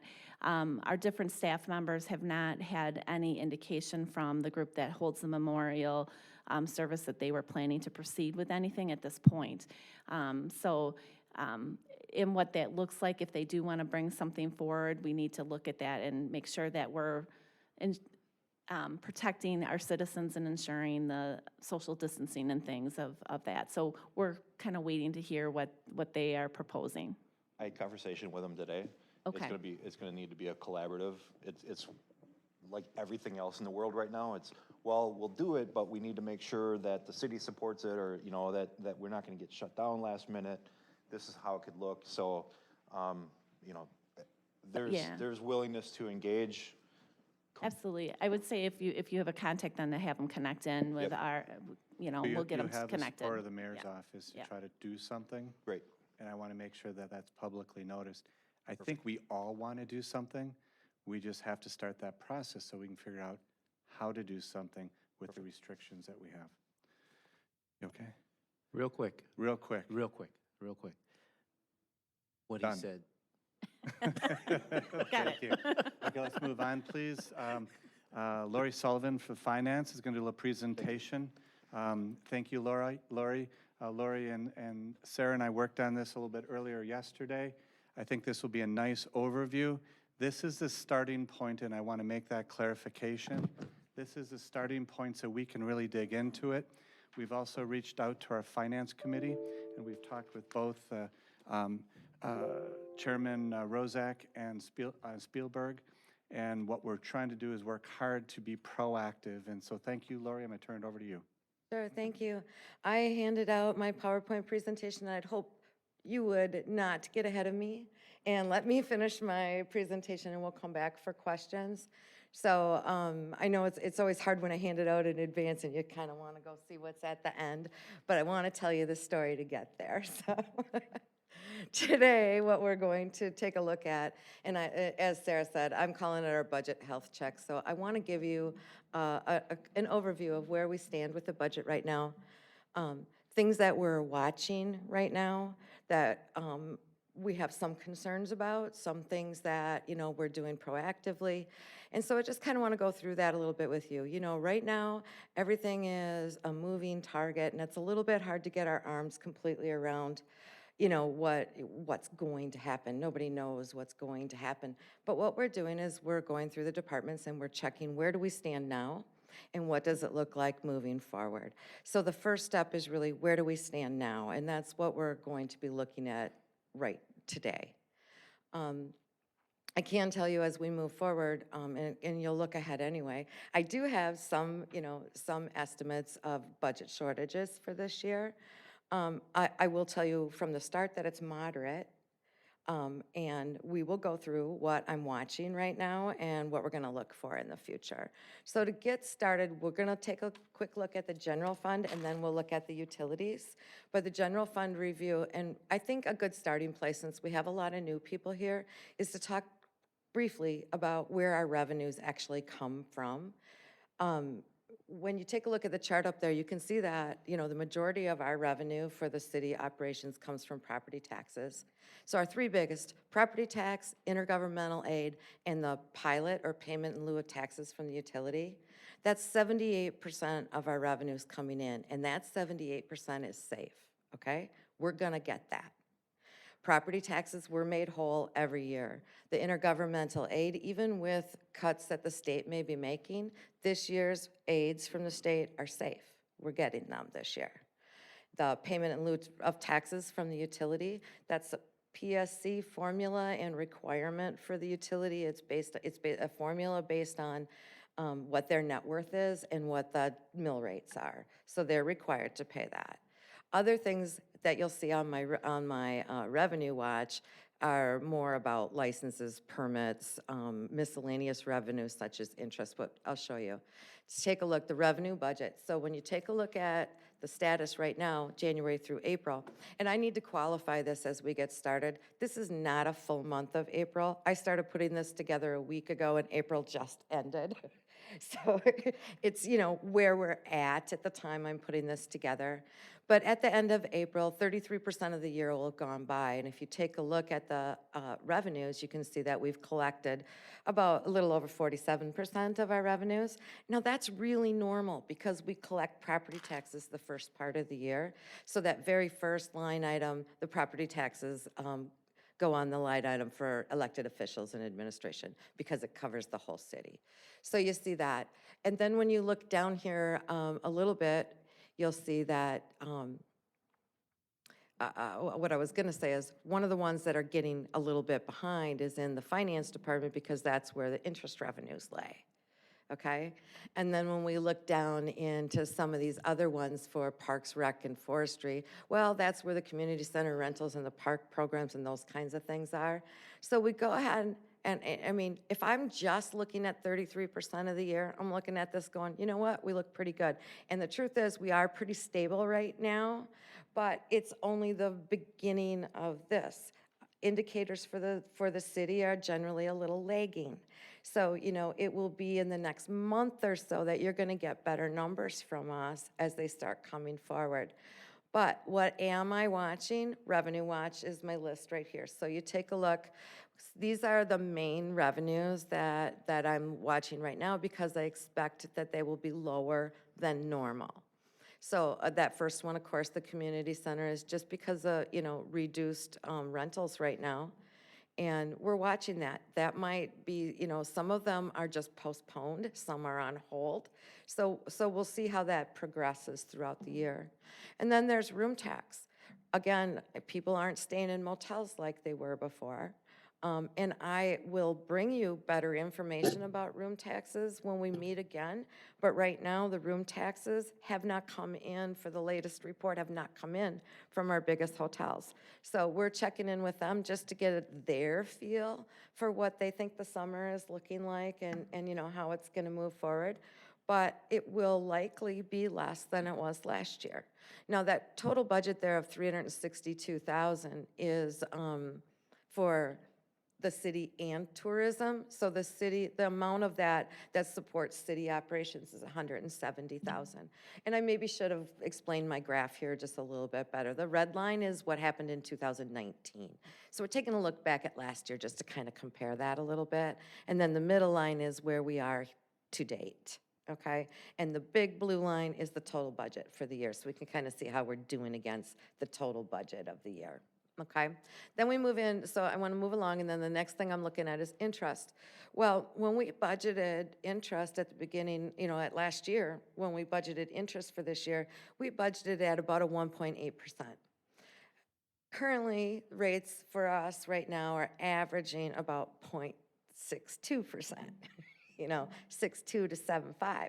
So obviously, we're going to take a hit in revenue, and we'll be watching that one closely.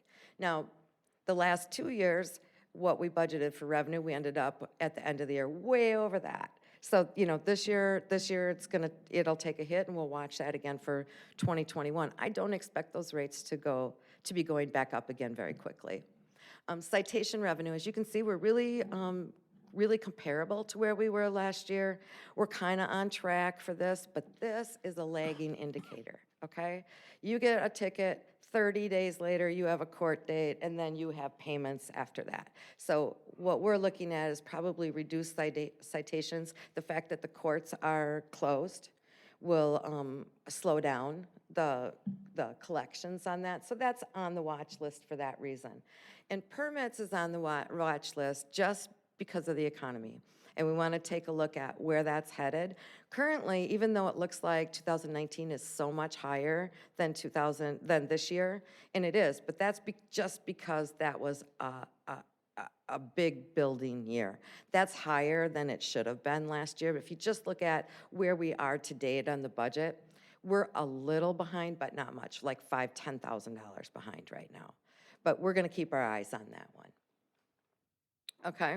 So then let's go look at the expenditure budget. Now, I've got a lot less concerns here. Our expenditure budget is on track, completely on track. We're not showing big spikes in expenditures at this point. And we're not really foreseeing big spikes in expenditures.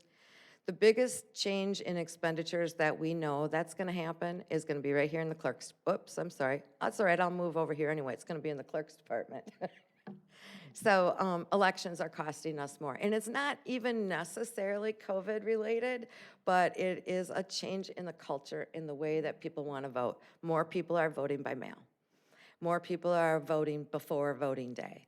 All of those things cost more money than the way elections have always been held in the past. It will change the way we budget for it in 2021, but we didn't expect that to happen in 2020, so we're keeping our eyes on it.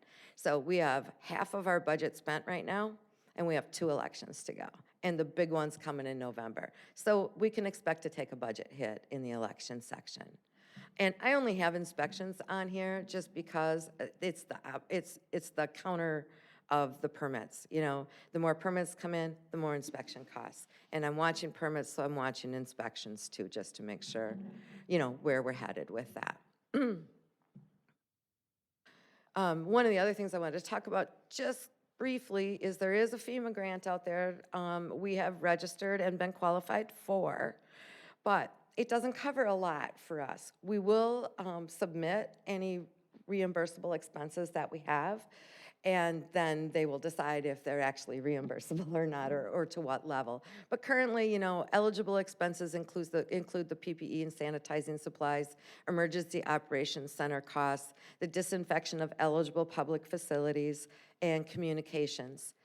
What's not eligible is any increased elections expenses, not eligible, and any other lost revenues. So currently, you know, we have reimbursements, we have expenses to submit for reimbursement from police, public works, and the utilities, mainly those for PPE and sanitizing supplies. The one thing from the clerks that is eligible is cleaning that big building for the elections and the cleaning of that, that's eligible.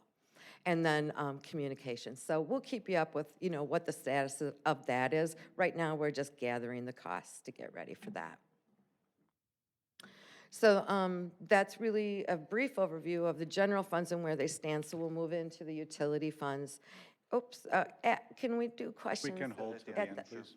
Yeah, let's just finish this up. I don't have that many more slides.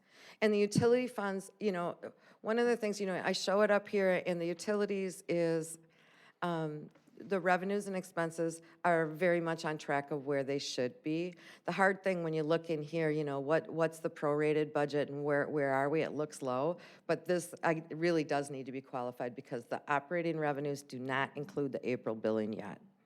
So they're really looking at 3 months worth of billings there, okay?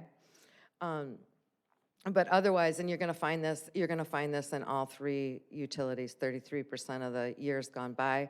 We're right on track with where we should be. Again, with the water utility, and again, I put them in there for you to look at, but it's the same story everywhere. We're on track everywhere here. Again, the utilities being a lagging indicator. They are going to, you know, we will bring you more information about the utilities at our next meeting.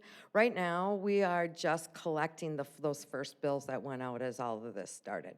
So what I did put together for you is, you know, well, it's 1 slide away from here, so just a second. So the impacts that we're watching, of course, is customer collections. Understanding that, you know, the billing collection rules and procedures are set forth by the Public Service Commission, okay? We have to follow the Public Service Commission laws. Currently, what they have directed us to do and what we are doing in our, you know, communicating to the citizens is that there are no disconnections allowed at this time for non-payment. We are not charging late fees on past due balances. We're not requiring security deposits. And there are programs out there to help people pay their utility bills, and we've been communicating that to customers when they call in.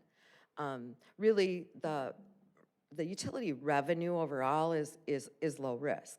While there may be cash flow impacts, the revenue impact is low. We will bill, they may come in a little bit late. Eventually, any unpaid balances move to the tax roll. Okay, and that's how it works. That's how it's always worked. The utilities will eventually be made whole from this. Cash flow wise, that's where you may see, you know, those delayed customer payments may affect cash flow somewhat.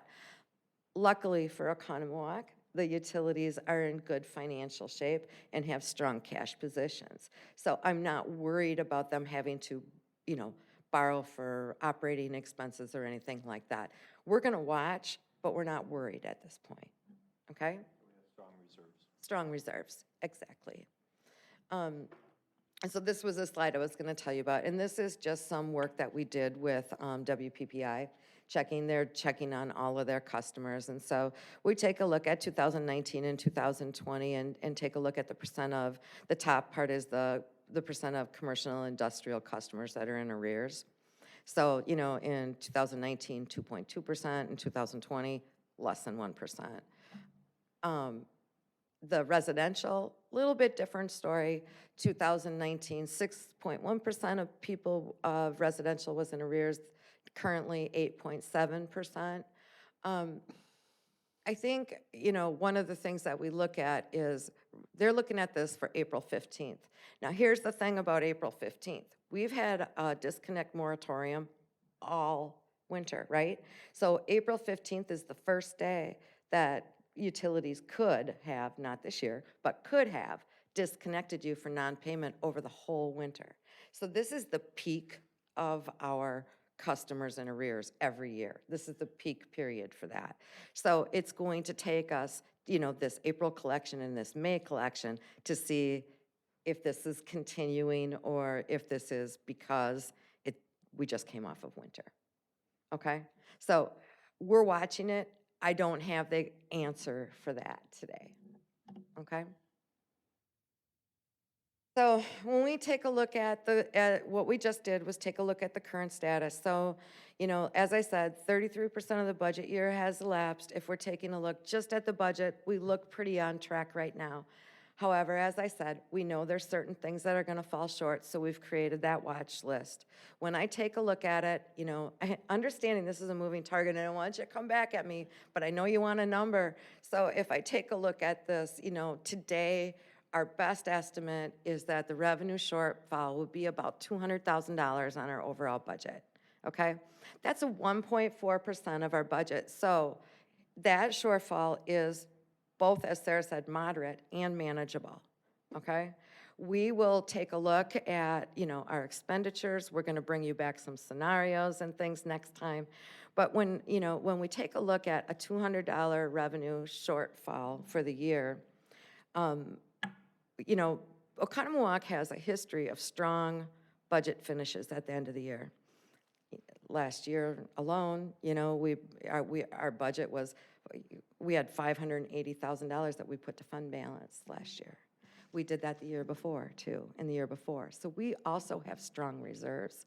I'm not advocating going after reserves. I'm just saying it's there if something worse happened. But $200,000, I mean, like last year, you know, 580 to the good. 200's manageable. I think, you know, the departments will take a good look at their budget and bring back, you know, some mitigation plans for you. And really, that's kind of where we're at right here, you know, what's next? Today, we looked at the current status. We created that watch list for May 19th. We're taking a look at, and I changed this slide, so I don't know why the old one's here, but honestly, it says estimate third and fourth quarter, but what we're going to do is a few different scenarios, estimating year end with the scenario itself, and then start to prepare some plans to mitigate the effects of the shortages. And then, you know, the next step after that, we're going to start putting together a 2021 budget. And that's where, you know, we may see this just a little bit more. You know, if the revenues if these kind of revenues aren't coming back, it's going to mean a change in the way we budget next year. But we'll look at that. We're going to start projecting, you know, which of those kind of effects would carry over into the next year. And then we'll look real close at what the state's going to do with their budget. This year, like I said, we're good. It's a biennial budget. We get our state aids. As they start to go into budget talks for the next 2 years, we'll pay close attention to how that may or may not affect us. And that's what I've got for you. Open up for questions. Alderman Rozak. So yeah, that was I think you just answered my first question, which is the state aid safe for one more year at least. Okay, so that's good. That was on page 3 of this one. I'm concerned and I know this is a first high-level hit at this, but our revenue analysis seems, on the second to last page, seems very rosy. Well, yeah, But I'm yeah. not saying that it's rosy, but I'm No, just but saying it's not the end of the world. We don't collect sales taxes. We don't have, there's a lot of things that we have in our revenue mix that is stable. Right, but when I added up the numbers from the revenue watch list Yeah. that we've already lost this year, right now, as it stands right now, and then you, taking the permit fees, you subtract, that's 40, we get 40% of that. Right now, we've lost already $176,459 in revenue. I'm not sure how you're adding this up. Well, I'm subtracting, No, what I'm showing you is where we stand budget to date to budget as a whole. but you've got the red line, which And the red shows line where we is were, last year. right? So that's what I'm saying, is right now, that's just the difference. Yeah, I wondered if I should put that there. I look at it to see if it's something I need to pay attention to, but every year these budgets are different. I understand. The community No, center I- budget is higher last year than it was I this get year that. than it was last year. Right, I understand that there's gonna be some differentiation in the budget Yeah. year to year, but I also know that year to year from doing budgets, our community center budget's not gonna go up 100 grand. No. Or go down 50, within a few grand. So if you just look at the difference between these years, the 2-year sections right now, we're looking at about 176,000 in difference of revenue between last year and this year based on just those columns. Right, and that's kind of where my projections come from, taking a look at this. But what we have different between this year and last year isn't what we lost. What I'm looking at Understand that. No, I is understand that. interest, if we're taking a look at interest and, what the rates are right now, that interest is going to be our biggest hit, I'm thinking, in my estimate mind here, I'm estimating that we'll probably take a hit of around $85,000 on But interest when I this look year. at the numbers, that's why I say I think the 200's a little rosy, and I'm nervous about being too rosy, so maybe we catch up on the community center because maybe some people reschedule weddings, which I don't think is gonna happen. I'm just throwing that out there. But you're right, interest is gonna be bad, worse than we expect, and I think room tax, that's not popping up anytime soon, because as soon as it turns November and flu season starts again, we're gonna be back in the same cycle, and this is never gonna rebound.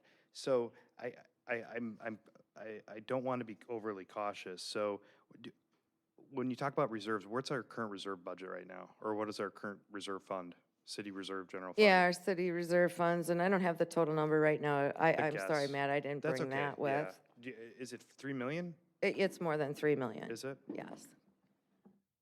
Alderman Ellis? And this was my point earlier. We haven't seen the worst yet. And I think at this point in time, we really need to tighten our belts and figure this thing out and let it and ride it out. I'm glad to hear that we have strong reserves. But once we do get through this, I do want to have that ability to begin the conversation in reference to paying off certain things that I believe we should try and pay off, okay? So that at the end of the day, we can move on with these other projects and we don't acquire more debt than I believe we should really have to Thank you. to hold. I'm going to make a quick comment here just to kind of focus this. I was going to wait till the end of tonight, but what I want you to understand is we've created the watch list, which is really important. That's looking at what's happened. We have to do forecasting. That's going forward. All of this stuff we've started, we're just not there yet. And what also is really important, when you start reading these reports, it's difficult to read reports that are on a cash-based system because of when the activity happens. So I want to work with the finance group to see if we can create more management-type reports that will give us a better insight as to how we can help and make better determinations and give that information for you to council. I have a lot more due diligence to do on this, but this is a very, very high priority for the mayor's office. It's a very, very high priority for both Sarah and Lori. I know you don't see me much. Sorry, no, I don't, but I am now. So I think what I want you to understand is that we're not just going to look at a watch list. That's Right. bad behavior. And I think she's articulating that, but I want you to think of watch list, forecasting, and reporting, because we have to give you good information, make good decisions. And we're going to be working with that. I've already had discussions with Sarah on that, with working with our department heads to start working on what are our options. Our goal is to plan really well and not have to execute those options. What I don't want to be is sitting 4 months down the road and saying, oh boy, I wish we would have done this. So hopefully that gives you an idea of the directive that we're trying and that I'm trying to push forward. And these folks are really working hard to try to get all those things together. We're just not quite there yet, but we're going to be very, very close. That also then filters into the Finance Committee, which also hasn't been able to meet. So we'll talk about that a little later. Alderman Kavieski. Two questions. One is a curiosity question with the new accounting system. Yeah. Just out of curiosity, has that been an incredible asset? Yes. Good investment as I believe it's gonna, yeah, I believe it has proven to be, and it will be giving us, better reporting for us and for you. Yeah. Second question is, you've done a great job, high-level overview, current status. Are we looking at any inflationary pressures where we've total federal spend on this is anticipated about $6 trillion? There's going to be some inflationary pressures at some time, possibly. We do have very stable revenue streams, but as that kind of plays out, has there been any discussion about how that could impact us? I can answer that it's really important, really tough to project, but that has to be put into forecasting. That's probably one of the toughest things to project, but I'll go to the expert here and ask Lori. Well, I mean, have we done that yet? No. Like I said, the second phase of this, I mean, Sarah has laid out scenarios for everyone to take a look at. We're looking at several different plans for mitigation. Forecasting is what, generally we present to you when we start working with the long-term financial plan, and we can do some forecasting out. So, yes, you're going to get it, let's put it that way. So we're going to, within the watch list, again, you've done a good job with revenue, cash flow. Yeah. Areas of concern as it applies to that. Would you be able to take a look at hypotheticals for inflationary watch list items as well? Yes. That'll impact our 2021 Yes. discussion for revenue. Absolutely. Yeah, absolutely. And then, so you can expect to see some of those scenarios and, some of the plans that departments are developing next time that we meet. And, I think it would be also really important for us to do something similar, where we kind of set up guidelines for, how far do we need to go? Is there a plan that we need to do? How far do we have to take it? Not to the max extent, not to the lowest, but, where it needs to be. Thank you. Alderman Mulder. Thank you, Lori. This is really helpful.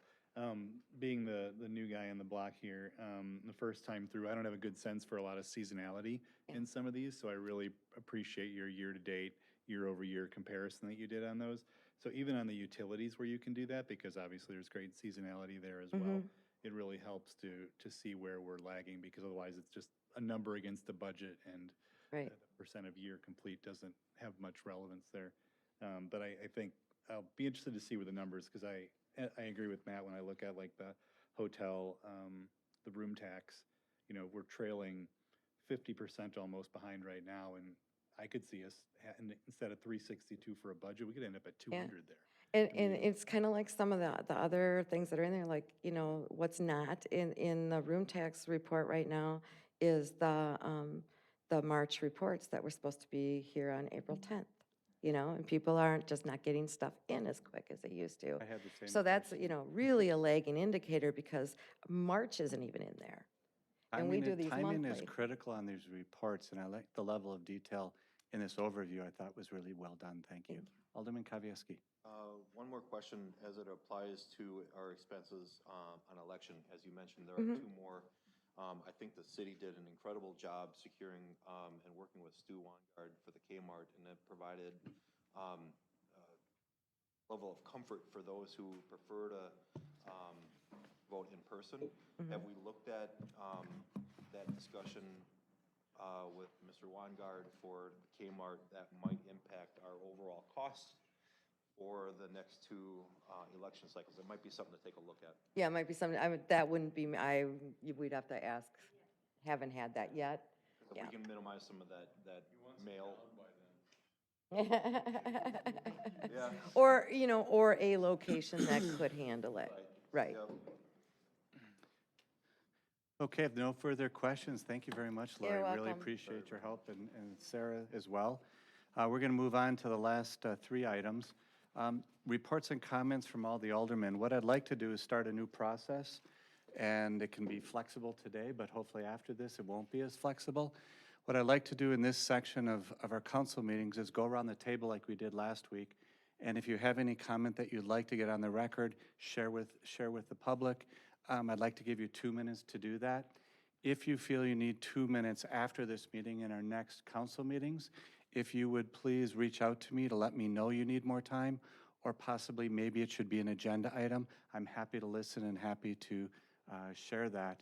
And then we'll be able to keep the meetings moving, as well as give you an opportunity to share your thoughts with your constituents. So we're going to start over with Alderman Rozak, and we'll go around the table clockwise and end up with Alderman Kavieski.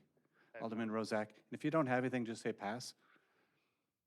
Pass. Alderman Zapfel. I just want to thank Sarah, Lori, and the staff for the detailed report here in regards to COVID-19. As we know, this is an unprecedented threat to the health and safety of our community, as well as fiscal health, which was pointed out. And it's been a big challenge, as Lori mentioned, in regards to the project financial impacts at the moment, with things trickling in. We just don't know how long this is and how deep the hole will be. We need to be prepared for every situation. I look forward to seeing the reports at the next meeting. Kudos to the staff and the previous Common Council in regards to the bond rating. That's something we should be proud of and pat ourselves on the back. That is amazing. Also, I want to give kudos to my co-alder for the 4th District for holding a blood drive recently.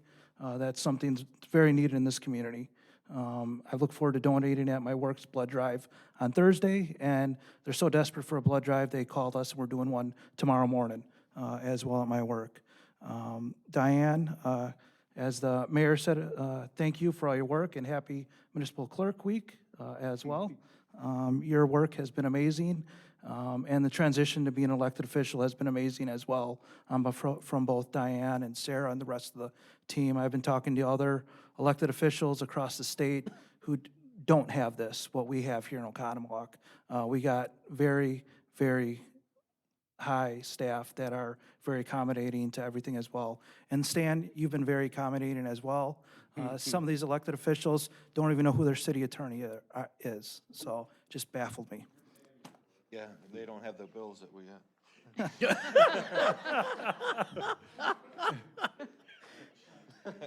Mayor, thank you yesterday for attending the summit parade for Teacher Appreciation Week for the 4th grade class. All the 4th grade teachers got together. And the police and fire, I want to thank them as well for taking part. I saw that St. Jerome's hosted something similar. I think that's amazing, especially in times like this. And then I just want to point out there's been a lot of birthdays this month from members of the Common Council, my co-alder, myself, and I believe it's someone's birthday tonight who's sitting at the head of the room. Happy birthday, Mayor. Yeah, happy birthday. Alderman Ellis. I want to thank the staff. I want to thank Lori, Diane, and Sarah. I had a conversation just today with the staff, and they're pulling triple duty and doing an excellent job at it. And I really, really want to go ahead and give them the thumbs up and thank them. Thank you all for what you do. It's just amazing how well-oiled this machine is. If people only knew, there's a whole bunch of individuals that are out there that are complaining. I would love for them just to sit in here one day, just one day. I think they would absolutely change their minds. I want to thank council for all the conversations we had tonight. Understand, nothing personal. It's all good. And we're here for one reason, and that is to help the citizens of Oconomowoc. Thank you. Thank you. Alderman Spielberg. To add on to what some of these guys have said about the kudos to everybody and everything, wait till we get to auditing time, and the auditors say that they wish that all of their other audits were as clean and as well-run as the city of Oconomowoc. So that's also something you guys will find out that's really a big feather in our cap here. I just have a suggestion to make. As we go forward with these meetings where we're not having the committee meetings before, and sometimes, guys, we would start at like 6 o'clock in the conference room, and then 7:30 we're coming in here, but we're doing all the committee meetings. If we're still doing these without the committee meetings ahead, could we potentially start this meeting earlier? That's a possibility. I have a solution when it comes back to me. Okay. Any other comments? Nope, I'm good. I will yield my time back to the mayor so he can go blow out his birthday candles. Well, we have to go to Alderman Shellpepper. I'll pass. Alderman Kavieski. I have a couple things. No, really? For real. So first off, May is Mental Health Awareness Month. It is a big thing, I know, for you, Mayor. It's for me as well. The joke on Facebook is, hey, after COVID, I'm going to be fat and an alcoholic because the way we're eating and we have all this time on our hands. It's kind of funny, but it's not funny at all because it's really true.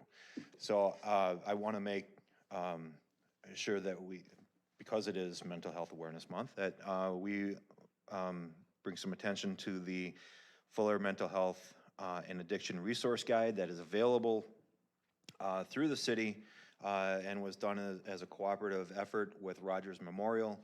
Having Rogers here within our community is an incredible resource. They step up time and time again, and there are a lot of good resources in here. If you're sitting at home and you are struggling, please reach out. It's really hard to find those who normally isolate when they're struggling because everybody is isolating. So give your friend a call. Make sure everybody's doing okay.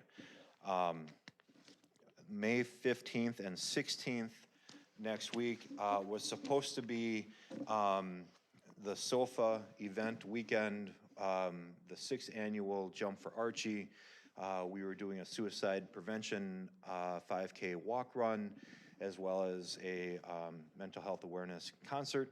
Obviously, that has been canceled due to our current situation. However, on May 15th, they are doing a variety of activities virtually. So there is Narcan training that is being conducted virtually in conjunction with NAMI and Waukesha County that is posted on social media. They are doing QPR training virtually that is suicide prevention that is being done virtually. We're presenting the check for $3,000 to Western Lake Fire District, and we're doing a virtual concert with the performer out of Indiana. So we're doing our best to bring attention to those subjects, mental health, in a socially acceptable way with what challenges we have here. Last but not least, and thank you all for yielding all your time. You to the mayor. Yeah. Last meeting, I made comments in regards to my struggle with where we're at politically in re-engaging. We are on a good trend in regards to our COVID cases. I think we're on the other side of the curve. Everybody is anticipating another spike at some point. It is part of what we have to deal with. Hartford has provided a economic re-engagement plan Menominee Falls has made comment, Rice Lake has made comment. I would like to say again, and right now it is at the state Supreme Court in regards to where we are as a state. I think I humbly reflect those who are in business and those who have been impacted, that we are ready to re-engage responsibly, respectfully, but to start the process for turning our economic engine back on. We are going to absolutely have to deal with this for months and years to come, and the longer we delay it, the longer you, at the state level, suppress our ability to engage in that, the worse it's gonna get. And I hope that our state Supreme Court finds appropriately and allows us to shorten that time frame to, again, respectfully and responsibly re-engage in our state's economic engine. And I echo Hartford and Menominee Falls and Rice Lake and our business owners and our downtown to get this going again now. Thank you. Thank you. Thank you for all the comments. And boy, I really respect all the stuff on the behavioral health. When it comes to getting the city open, nobody wants it more than all of us sitting here. And I think you stated it really well. We have to do it the right way. Just so that you're aware, I'm doing due diligence. I spoke with the mayor from Hartford. We had a long discussion. I'm looking into all the options, what's working, what's not working. So it's not like we're just sitting here doing nothing for our public. We all want the same thing, so I echo those same concerns, but we have to do it within the legal boundaries that we have. That's the oath that we made. So just in closing, I wanted to address the committees, which our alderman on my left brought up. And right now, I want to thank actually Alderman Kavieski, because he tested last week the Utilities Committee where we were able to do it remotely. So we asked him to do that as a chair of that committee so we could test it. It's been used internally with different members within the staff, but it hadn't been used externally. It actually went very, very smoothly. Very pleased to do that. I'm reaching out and talking more with Sarah to see how we can get those committees going, because these council meetings are really long. I gave you the heads up in an email, but the next one's going to be just as long because of that. So we're trying to get the engine of the city back as quickly as we can. But this started, and so thank you, Alderman Kavieski, for doing that, because we had to have a starting point. So we'll have more updates with regard to the committee. It also goes to the point I want to thank Alderman Spiegelberg, because she has taken the chair and the lead on the new technology committee. We have some people in here that are very interested in what impact that has on our community. That's a very, very important committee, and those things are starting to go forward. We're putting all those things together now. For the rest of the community, I still am filling in the final pieces for citizen appointments for all of the committees, and I will have those done by the 19th, by the next meeting. We're pretty close to having what we want, but I also want to reach out to the chairs and the department heads so that we make good, meaningful decisions. What I want to see in all of these committees are engaged people. I want to see people like all of these councilmen who are engaged, who are coming prepared, who are passionate about one objective that Alderman Ellis shared. And so that's the direction that we're trying to go. I've explained what we're doing on finance. I'm not really pleased with the debt that we have right now, so I want to share that some of the other folks here have had. I believe you all did the right thing in approving those bonds and those notes. That was the right thing. That's where we are today. But how do we project and forecast so that we stay fiscally responsible? I came into this election for one reason, and that's because we need fiscal responsibility that has left the station on the national level. We can't have that happen to our local community. And so I will do my best, and that was one of the things I started with first after the election. So I want to compliment you all. Thank you for staying late. I know this takes you away from family, and to our guests in the audience, to all of our staff. We are going to do the best, and I am going to try to be as open to every citizen that requests to meet with me or reaches out to me. I've been doing that. It's hard to do that level of capacity, but I'm doing my best to do that. Also, please reach out to your constituents and try to help them along during this difficult time. So I want to thank everybody and ask anybody if they'd like to make a motion to adjourn, please. So moved. Second. All in favor? Aye. Thank you very much, everybody.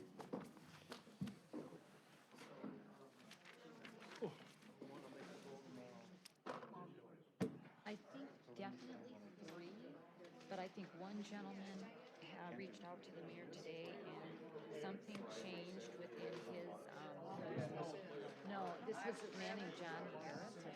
So I was happy. Yeah. And so there could still be 3. I guess I'd have to relook, because some of them, they put several committees on it, so when I look at it, I don't really necessarily. So I asked him for